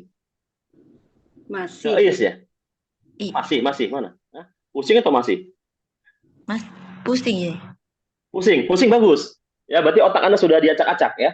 Jadi ketawa, lucu, ya udah berhasil, selesai. Anda punya kekuasaan, punya kekuatan yang Allah kasih untuk mengotak-atik pikiran Anda. Tadinya berat, sekarang jadi ringan. Iya. Anda punya kekuatan, kemampuan, kuasa untuk mengotak-atik pikiran Anda. Itulah, mohon maaf ya, karena saya Muslim, saya bawa secara Muslim. Itulah kenapa ada ayat, mereka punya mata tapi tidak digunakan untuk melihat kekuasaan Allah ciptaan Tuhan. Mereka punya telinga tidak mendengarkan ayat-ayat. Mereka punya hati tapi tidak merasakan, betul kan? Pikiran, mata, telinga, hati, visual, auditory, kinestetik, itu NLP, teman-teman. Jadi intinya, ketika Anda masih terbayang, contoh siapa tadi yang ada public speaking, takut gitu kan? Contoh tadi ada pertanyaan nih, merubah lebih percaya diri misalnya kan, saya udah berbuat salah apa ya, itu dalam pikiran saya, misalnya saya nggak ngerti ya. Oke, Anda punya trauma, kenapa? Karena Anda selalu mengingat kejadiannya. Ketika Anda sudah bayangkan dalam bentuk film, otak-atik aja kejadiannya, hilangkan suaranya, kaburkan orang-orangnya, Anda punya hak untuk mengotak-atik itu. Yakin, insya Allah hilang itu. Anda kesel sama orang, gara-gara kesel akhirnya apa? Kerjaan Anda jadi nggak beres. Anda tinggal membayangkan pikirannya, tutup mata, reka ulang kejadiannya. Anda ubah. So, paling penting adalah suaranya. Suara sangat berpengaruh, kata-kata sangat berpengaruh. Makanya kalau Anda nonton film horor, Anda mute kan, nggak ada enaknya ke film horor. Betul. Bener kan? Ada hantu pun nggak takut Anda. Karena fokus sebenarnya di kata-kata di suara, itulah linguistik. Itu. Terima, rasakan, lepaskan. Oke. PPA itu ya. Lebih ringan. Begitu kawan-kawan sekalian. Ya, jadi Anda punya trauma, Anda punya sesuatu, Anda punya kuasa untuk mengotak-atik. Kalau Anda lagi sebel, Anda lagi bete, nah gimana caranya? Kan gitu. Jadi bagaimana cara mengendalikan pikiran? Begitulah Anda pejamkan aja mata Anda reka ulang kejadiannya, Anda ubah. Mungkin mukanya Anda bisa datarkan, nggak ada mata, ya. Anda ubah jadi kepala Donald Bebek, misalnya kan. Anda ubah jadi kepalanya si Squidward, misalnya. Jadi lucu. Suaranya Anda ubah. Suka-suka. Dengan mengubah visual dan auditori, perasaan Anda pasti berubah. Saya jamin itu. Oke? Yang berat itu putus cinta. Kenapa Anda mengatakan berat putus cinta? Karena ketika Anda selalu membayangkan momen-momen indah di pikiran Anda. Betul nggak? Tinggal hapus aja momen itu. Gimana cara ngapusnya? Bayangkan kejadiannya, kaburkan, blurkan. Setiap Anda mengingat kejadiannya, blurkan sebagaimana handphone bisa di-blur. Suara-suaranya hilangkan. Hadirkan dirinya, hadirkan dia sedang ngomong, hilangkan suaranya. Jadi nggak ada istilah kata-kata berat gitu, teman-teman. Kalau kita bisa mengendalikan pikiran kita. Dengan kita bisa mengendalikan pikiran kita, otomatis kita bisa mengendalikan perasaan kita. Dengan kita bisa mengendalikan perasaan, otomatis perilaku kita bisa kita kendalikan. Fisiologi kita bisa kendalikan. Pikiran, perasaan, tubuh, satu kesatuan. Itulah kenapa ketika ada yang bertanya pada Rasul, ya Rasul, aku lagi marah. Apa kata Nabi?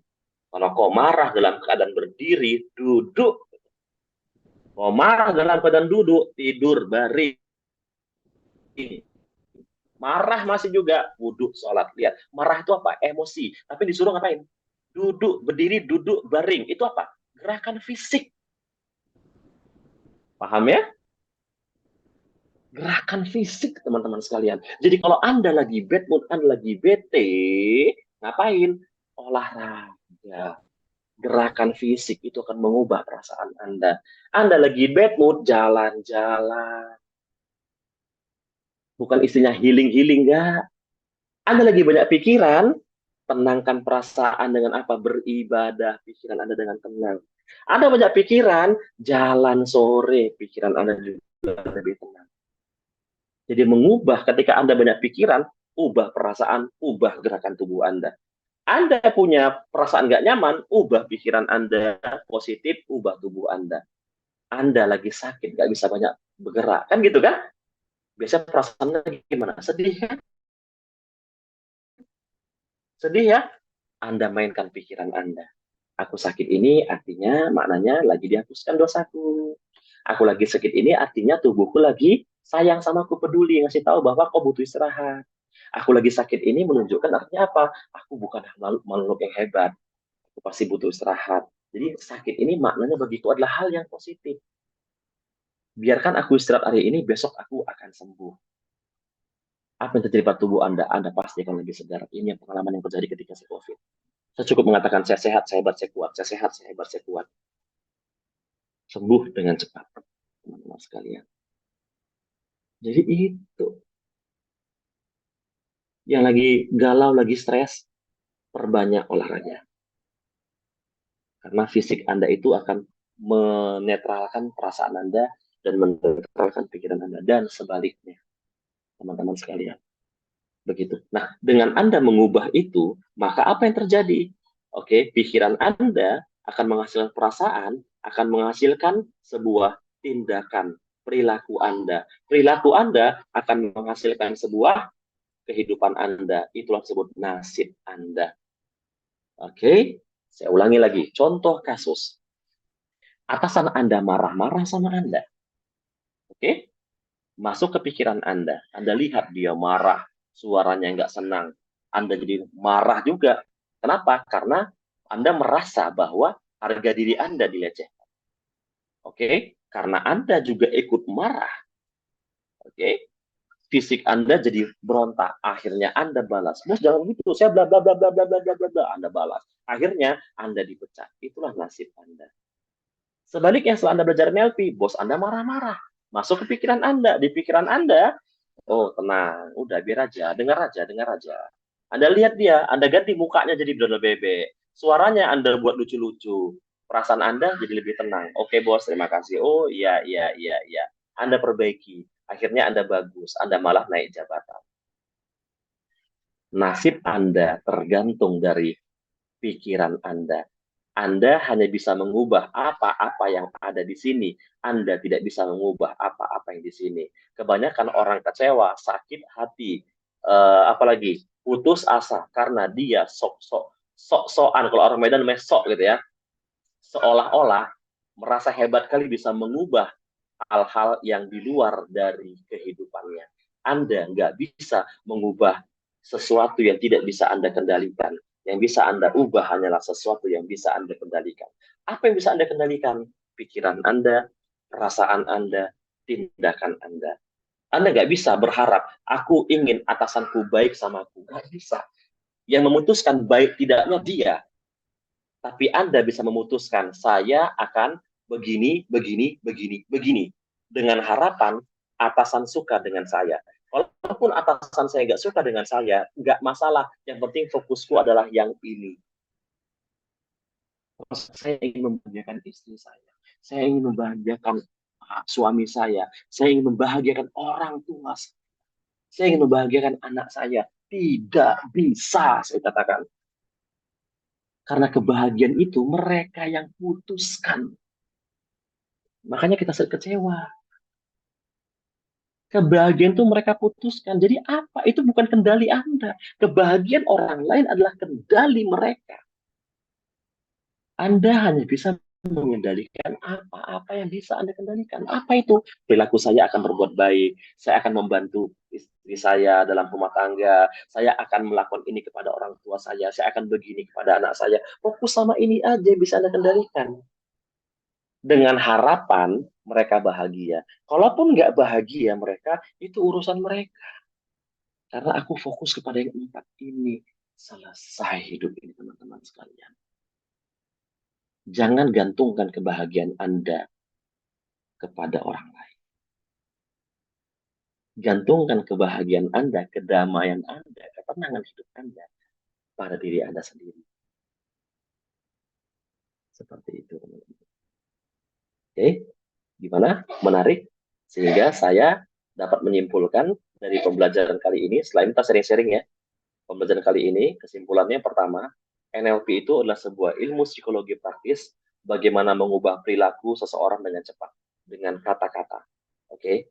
Dengan linguistik ya, dengan komunikasi. Setiap orang menginginkan perubahan dalam hidupnya, namun tidak banyak yang tahu bagaimana cara mengubah itu. Anda hanya bisa mengubah dunia internal, yakni hal-hal yang bisa Anda kendalikan dan nggak bisa mengubah dunia eksternal. Maaf, ini eksternal maksudnya. Hal-hal tidak bisa Anda kendalikan. Ya, ini eksternal. The map is not the territory. Apa yang Anda pikirkan belum tentu sesuai dengan kenyataannya. Apa yang Anda pikirkan belum tentu itu sebenarnya kebenarannya. Pikiran, perasaan, tubuh adalah kesatuan tidak bisa dipisahkan. Dan mengubah kata-kata yang ada dalam pikiran Anda, itu akan mengubah nasib Anda, teman-teman. Yuk, kita diskusi. Masih ada waktu. Ada yang mau tanyakan, silahkan tanyakan. Sangat menarik. Apakah NLP dapat menyembuhkan, yang di sini dulu ya, yang di chat dulu ya. Apakah NLP dapat menyembuhkan penyakit fisik? Tergantung penyakit fisiknya. Kalau penyakit fisiknya karena psikosomatis, penyakit karena pikiran, itu bisa. Tapi kalau penyakit memang karena virus, bakteri, itu nggak bisa. Contoh, bisul. Nggak bisa dengan NLP. Sembuh. Nggak bisa ya. Oke. Apalagi contohnya? Penyakit terkilir, patah tulang. Nggak bisa tuh. Lurus. Nggak bisa. Tetap aja sakit. Mesti diobati dengan dokter. Kalau NLP bisa menyembuhkan penyakit fisik, nggak perlu ada dokter. Ya. Tapi NLP bisa membantu percepatan penyembuhan. Karena ingat, fisik itu berpengaruh kepada pikiran dan perasaan. Kalau Anda bisa mengelola pikiran, Anda mengelola perasaan, maka Anda lebih cepat fisiknya sembuh. Seperti itu, ya. Bipolar, anxiety, depresi, gimana? Insya Allah, kalau Anda kuasai teknik NLP, bisa sembuh. Oke ya. Tapi kalau bipolar, khusus bipolar, cek dulu bipolarnya apakah memang karena saraf atau kelainan sistem saraf. Ya, kelainan sistem saraf ada beberapa kejadian soalnya. Anxiety juga, anxiety itu kecemasan berlebihan, anxiety disorder ya, maksudnya kecemasan berlebihan. Itu dikarenakan apa? Pikiran kita terlalu overthinking. Kenapa overthinking? Karena punya pengalaman masa lalu, sehingga seolah-olah itu akan terjadi lagi. Nah, itu berarti kan itu bisa dibantu dengan NLP, termasuk depresi, oke ya. Saya dibilangin imut kecil, badan nggak sesuai dengan umur. Oke, sebentar. Kesel tapi nggak bisa diubah karena saya marah, besok diulangi lagi, jadi udah sabar aja. Oke ya. Ini nanya atau cerita nih ya?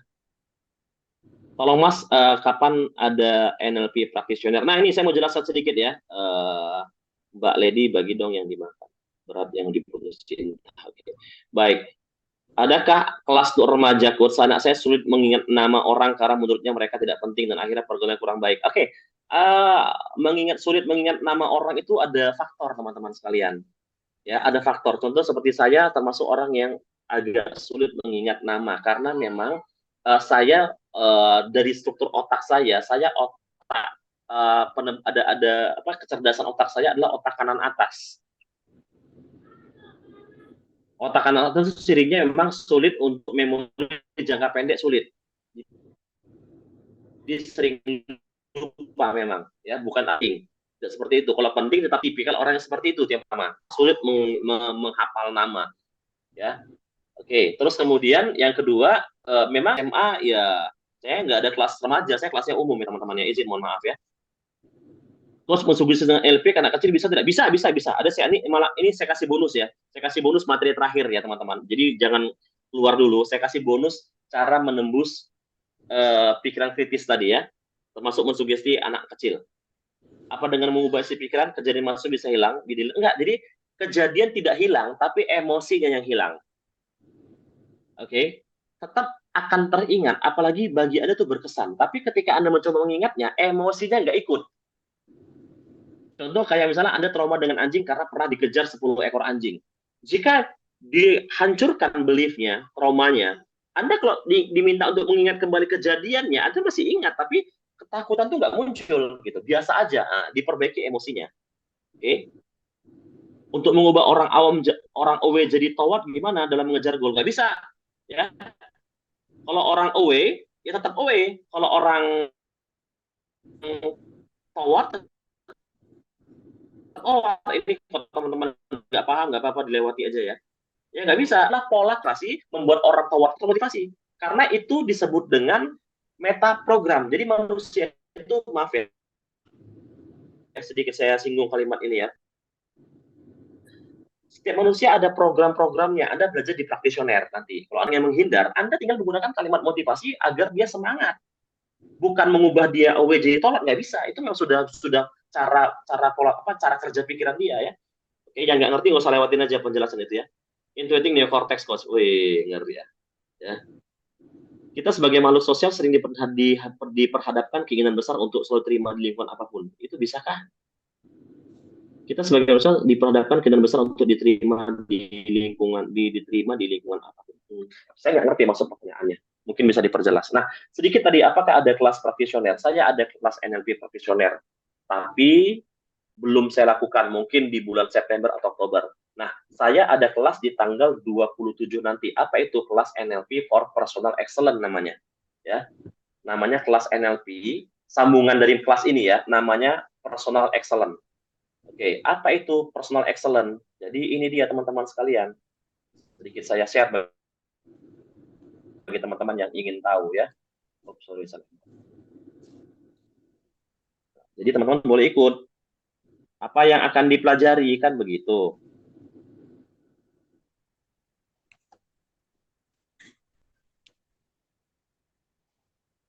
Apa yang akan Anda pelajari jika Anda mengikuti?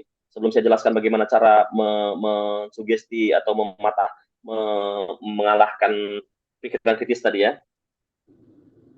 Mana lagi ya? Nah, ini dia. NLP for Personal Excellence. Oke. Diadakan tanggal 27 hari Minggu dari pagi sampai siang, kemudian sampai sore ya, sampai sore. Dari pagi setengah 9 sampai sore di hari Minggu tanggal 27 ya. Kemudian dilanjutkan di hari Senin malam karena biasanya nggak selesai. Jadi saya buat Senin malam dilanjutkan. Jadi ada 3 sesi. Bahkan batch sebelumnya sampai 5 sesi karena waktunya kurang, banyak tanya jawab ya. Oke, apa saja yang Anda pelajari nanti? Materinya adalah tentang mengubah belief, mindset ya. Terus kemudian mengotak-atik tadi ya, menghilangkan trauma ya, mengotak-atik pikiran lebih detail lagi. Kemudian ada juga eye assessment cues. Eye assessment cues ini gerakan pola mata ya untuk membaca apa yang sedang dipikirkan oleh seseorang dari gerakan matanya. Itu menarik sekali ya. Kemudian bagaimana mengelola mood ya, mind, state of mind, apa mengelola mood ya, mengelola perasaan, mengelola pikiran. Kemudian bagaimana reframing ya, mengubah sudut pandang. Kemudian ada teknik namanya anchor. Anchor ini adalah teknik untuk mengubah kondisi motivasi, mengubah emosi Anda dengan cepat gitu, mengubah diri Anda ya yang mulai bad mood jadi good mood dalam waktu kurang dari 3 detik, membuat Anda jadi lebih percaya diri nggak sampai 3 detik. Ada juga circle of excellence ya, mirip seperti anchor. Kemudian ada kerjaan membuat impian, goal. Okay, well-formed outcome. Selama ini Anda punya goal, tapi sering sekali nggak kecapaian. Kenapa? Kok bisa gitu? Nah, karena bisa jadi selama ini goal Anda ditolak sama pikiran bawah sadar. Loh, memang bisa, Coach? Bisa. Makanya kita diminta untuk membuat goal. Karena ingat tadi NLP itu fokusnya kepada perubahan. Ya, kita diminta untuk membuat goal, yang goal itu diterima sama pikiran sadar kita, pikiran bawah sadar kita. Sering sekali goal kita itu ditolak oleh diri kita sendiri. Ibaratnya impian kita disabotase oleh pikiran kita. Contoh misalnya begini, saya pengen diet. Mulai sekarang aku diet. Besok ternyata ketika Anda diet ada bisikan, apa diet hari ini? Kan ada acara makan-makan, akhirnya batal diet. Anda pengen olahraga, aku pengen semangat olahraga. Tapi ketika Anda olahraga, tiba-tiba ada aja muncul bisikan, olahraga nanti capek kau. Nanti kalau kau capek sakit. Nanti kalau sakit nggak bagus kerjanya. Akhirnya buat Anda nggak berolahraga. Kok bisa terjadi seperti itu? Karena bisa jadi impian Anda disabotase. Nah, di sana akan belajar bagaimana menyusun impian yang nggak disabotase. Nah, dan kemudian Anda akan belajar Swiss pattern. Ini ilmunya sadis banget nih. Nanti saya buktikan banyak teman-teman yang sudah berhasil dengan menggunakan ilmu Swiss pattern. Swiss pattern inilah ilmu mengubah perilaku, menghilangkan trauma, menghilangkan fobia dengan cepat menggunakan Swiss pattern ya. Manfaatnya kalau Anda belajar ini, pertama Anda mengubah mindset kita menjadi lebih growth, mampu mengelola pikiran perasaan, mampu mengubah kebiasaan buruk dan menghilangkan trauma, mampu berada pada kondisi semangat dan percaya diri kapanpun Anda inginkan. Kemudian mampu menyusun dan mencapai goal hidup Anda serta manfaat besar lainnya.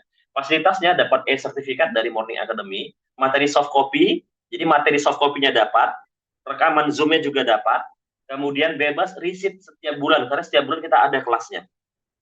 Dan dapat harga khusus kalau ikut Certified NLP Practitioner. Kalau practitioner itu harganya rata-rata 2,5 sampai 3,5 juta. Kalau Anda ikut yang kelas ini, Anda dapat harga khusus kalau mau lanjut ke practitioner. Dan bebas konsultasi, WA, telepon sama saya tentang NLP seumur hidup. Nah, ini contoh mereka yang telah menggunakan NLP dalam kehidupannya. Ini praktek langsung. Sekarang, Kak Septar ini, sekarang saya minta Anda bayangkan ketakutan Anda sekarang. Munculkan, bisa? Agak susah, Coach. Yes, hancur dia, selesai. Ini. Dan bayangan ini langsung prakteknya teman-teman sekalian. Berkembang jadi banyak. Yes, selesai, berhasil. Semudah sudah muncul keberanian kan? Anda sudah lebih percaya diri ya, sudah lebih semangat kan? Rasanya pengen langsung ngapal malam ini kan? Iya. Nah, ini dokter ya, dokter anak. Diintimidasi, diremehkan, direndahkan. Ya trauma. Saya nggak salah. Sering dibully. Itu pengalaman yang paling negatif sekali. Sampai setelah kejadian tensi saya sampai naik loh 200-an. Iya, tapi begitu saya pakai metode ini, saya bandingkan antara negatif, pelan-pelan yang positif. Pelan-pelan yang negatif itu semakin lama semakin berkurang. Iya. Itu yang saya ngerti loh. Padahal sebenarnya waktu saya kalau diingat lagi kejadian itu, Coach, saya betul-betul sangat jengkel lah kayak gitu. Karena ya betul-betul dibully lah istilahnya. Iya ya. Ya mungkin saya tidak akan ceritakan detailnya, cuma ya, ya ceritakan, gitu. ya. Iya. Saya ingat dengan kenangan yang happy saya, kenangan positif, saat lulus sekolah konsultan, saat berhasil membuat pasien sulit, saat dapat jasa medik yang besar misalnya, tiba-tiba semuanya hilang, Coach. Jadi kesannya nggak ada sama sekali yang itu. Pada waktu itu saya malas sekali sebenarnya setiap kali itu kejadian. Mudah sekali ya. Terima kasih Bang Kuari. Hebatnya itu bukan NLP-nya, hebat itu bukan saya, hebat itu karena Anda yang bisa mengotak-atik pikiran Anda, kawan-kawan sekalian. Juga. Oke, sekarang dampak positif setelah Kak Ros mempraktekkan NLP dalam kehidupan sehari-hari atau konteksnya pekerjaan, rumah tangga dan sebagainya. Boleh sering-sering dulu Kak Ros sebelum kita mulai. Kalau untuk di kantor lebih-lebihnya lebih bagus.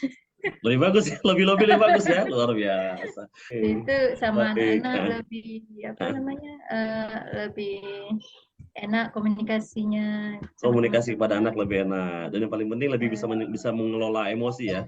Iya. Iya. Kak Ros termasuk yang kalau habis maghrib ngantuk tuh ya kemarin Kak Ros ya. Iya, sekarang nggak lagi. Gimana sekarang? Udah nggak lagi ya? Udah pakai Swiss pattern langsung hilang ya, jadi semangat. Swiss pattern ya? Coach. Apalagi kan acara maghrib ya, jadi lebih segar ya. Iya, maghrib.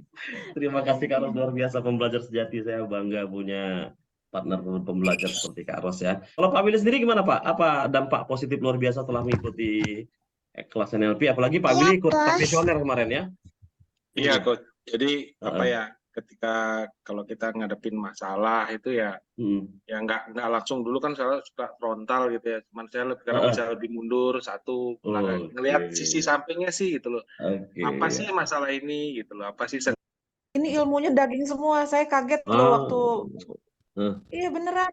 Ini materi praktisioner sama master loh itu. Karena yang Circle of Excellence itu di materi master itu diulang lagi. Baru nemu ada kelas begini, udah dikasih materinya, file PTT-nya, dikasih rekaman recordnya Zoom, dibuatin video gitu loh. Dan biar kelasnya juga murah, ilmunya juga daging, Masya Allah. Dari hati nih ngajarnya soalnya ya, memberikan ilmu. Kita punya core purpose ya, core value, core purpose. Artinya hidup ini kan untuk legacy. Nah, jadi berapa biaya trainingnya kalau Anda mau ikut pelatihan tersebut secara online? Kalau offline 3 juta, ya. Nah, intinya deh, kalau teman-teman mau ikut, yang daftar hari ini, ya, itu hanya 299 kalau teman-teman mau ikut kelasnya, ya. Hanya 299 yang daftar malam ini saja. Oke, nanti saya kasih link pendaftarannya. Anda gabung di grup, yang mau ikut nanti saya kasih link grup, Anda silahkan daftar di sana, yang malam ini saja. Bayarnya bisa besok, bisa lusa, yang penting daftar dulu. Hanya 299 dan saya kasih garansi. Saya selalu kasih garansi selalu. 100% uang kembali jika 1 jam pertama Anda tidak mendapatkan manfaat dari pembelajaran nanti. Jadi setelah materi sejam, saya akan tanyakan, ada yang mau keluar, silahkan Anda keluar, uang saya kembalikan 100%. Karena bagi saya sebenarnya, angka 299 ini, ya, yang dikatakan cukup murah, bahkan dikasih video pembelajaran, dikasih video contohnya lagi, gitu ya, yang dikatakan Ibu tadi, 299 ini hanyalah komitmen belajar Anda. Oke, hanyalah sebuah komitmen, bukan cara saja untuk mendapatkan kekayaan. Hanya komitmen Anda benar-benar serius belajar NLP, serius untuk mengubah diri Anda. Dan ini bukan kelas praktisioner, teman-teman sekalian ya. Ini bukan kelas praktisioner, ini kelas khusus hanya mempelajari, hanya belajar tentang bagaimana NLP itu bisa mengubah kehidupan Anda. Nah, itu dulu. Kalau praktisioner bukan hanya tentang diri Anda akan belajar tentang pola bahasa mempengaruhi orang lain, cara pendekatan dengan orang lain, itu praktisioner. Yang ada gelar non-akademisnya. Nah, yang ini saya nggak bawa dulu. Kalau teman-teman mau ikut itu, sebaiknya ikut yang ini dulu. Sehingga nanti yang praktisioner lebih mudah dipahami dan harganya lebih terjangkau. Kalau teman-teman ikut yang ini, kemudian mau lanjut praktisioner secara online nanti, itu hanya tinggal menambah 1,5 juta aja. Padahal kalau Anda di luar, itu minimal 3,5 ikut praktisioner, teman-teman. Ya. Nah, untuk kelas praktisioner, itu akan saya adakan kemungkinan besar di akhir September. Atau di awal Oktober, teman-teman. Karena jadwal saya cukup padat nanti selama 1 bulan ke depan. Nah, jadi saya sarankan ikut yang ini dulu. Tapi kalau Anda nggak mau ikut, belum bisa, ya nggak apa-apa, nggak ada masalah. Oke, nggak ada masalah. Anda mungkin ada, di tempat lain lebih bagus juga. Itu juga nggak ada masalah. Kita tidak paksa seperti itu, rekan-rekan. Nah, dan sudah ada 100 alumni lebih ya tergabung di grup alumni, 100 alumni. Yang alumni itu setiap bulan mendapatkan kelas Zoom gratis dari saya. Ya, gratis lagi. Zoom tiap bulan. Kemarin kita sudah belajar tentang fundamental hipnosis. Nah, bulan ini kemarin nggak sempat ya. Bulan ini kemungkinan akan belajar tentang hypnosleeping. Hypnosleep. Jadi kalau misalnya teman-teman daftar, walaupun belum ikut NLP-nya, nanti Anda ikut kelas gratisnya langsung dapat diizinkan ya. Oke, seperti itu dia kawan-kawan sekalian. Baik. Nah, offline-nya di mana, Coach? Offline di Medan, teman-teman sekalian ya. Praktisioner secara online saya buat di bulan September ya, akhir atau Oktober awal, kemungkinan sih Oktober awal. Tapi yang ikut kelas online praktisioner itu adalah yang sudah ikut yang tadi dulu, biar lebih mudah menjelaskannya teman-teman sekalian. Kalau dari awal lebih lama lagi ya. Jadi kalau misalnya teman-teman mau ikut praktisioner yang dari saya secara online, itu nanti di bulan awal Oktober. Tanggalnya belum saya tentukan, tapi di awal-awal Oktober. Selama sebulan itu nanti 12 kali pertemuan kita. Oke. Nah, jadi ikut dulu ya tanggal 7 nanti. Jadwalnya ini teman-teman sekalian. Cuma jadwalnya belum tahu, belum saya tentukan. Tapi pastinya hari Minggu. Itu ya. Jadi kalau misalnya belum bisa ikut bulan depan, nanti diinformasikan di grup. Yang mau gabung sekarang bisa lebih cepat, terserah, bebas. Saya tidak paksakan karena saya tidak ada paksaan gitu ya. Bukan artinya udah ikut nih kalian wajib ikut yang ini, enggak, itu terserah teman-teman sekalian. Nah, saya akan kasih jawaban, saya kasih tips satu lagi bagaimana cara untuk mensugesti diri sendiri ataupun mensugesti orang lain ya dengan metode NLP. Oke. Offline di Medan di mana diadakan kurs. Untuk saat ini offline-nya Pak Maharaja saya privat. Oke. Jadi teman-teman yang mau praktisioner NLP itu privat, maksimal satu kelompok hanya maksimal 4 orang privatnya ya. Tempatnya itu nanti bisa di rumah saya, bisa kita di kafe, bisa yang lain-lain ya. Itu pertemuannya nggak sekali, bisa sampai 4-6 kali karena privat ya. Kan saya nggak buka lagi kelas, saya sudah 2 tahun terakhir tidak buka lagi kelas NLP praktisioner ya, karena waktunya sangat sedikit sekali. Saya lebih suka privat teman-teman. Jadi waktu bisa kita tentukan sama-sama. Kalau Anda mau yang offline, sendiri pun bisa, bisa sendiri bisa ya, karena privat. Lebih bagus privat teman-teman. Biayanya juga sama dengan kelas yang ini, kelas yang umum. Oke. Jadi teman-teman jika serius mau ikut ini ya, sebentar saya buat linknya dulu. Oke, yang mau dapat harga ini ya, izin ya teman-teman waktu ya sebelum saya masuk ke kelas yang ini, ke materi terakhir ya.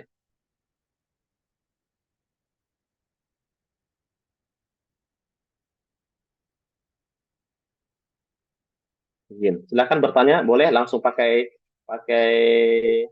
mic, boleh pakai ini juga boleh, pakai teks juga boleh.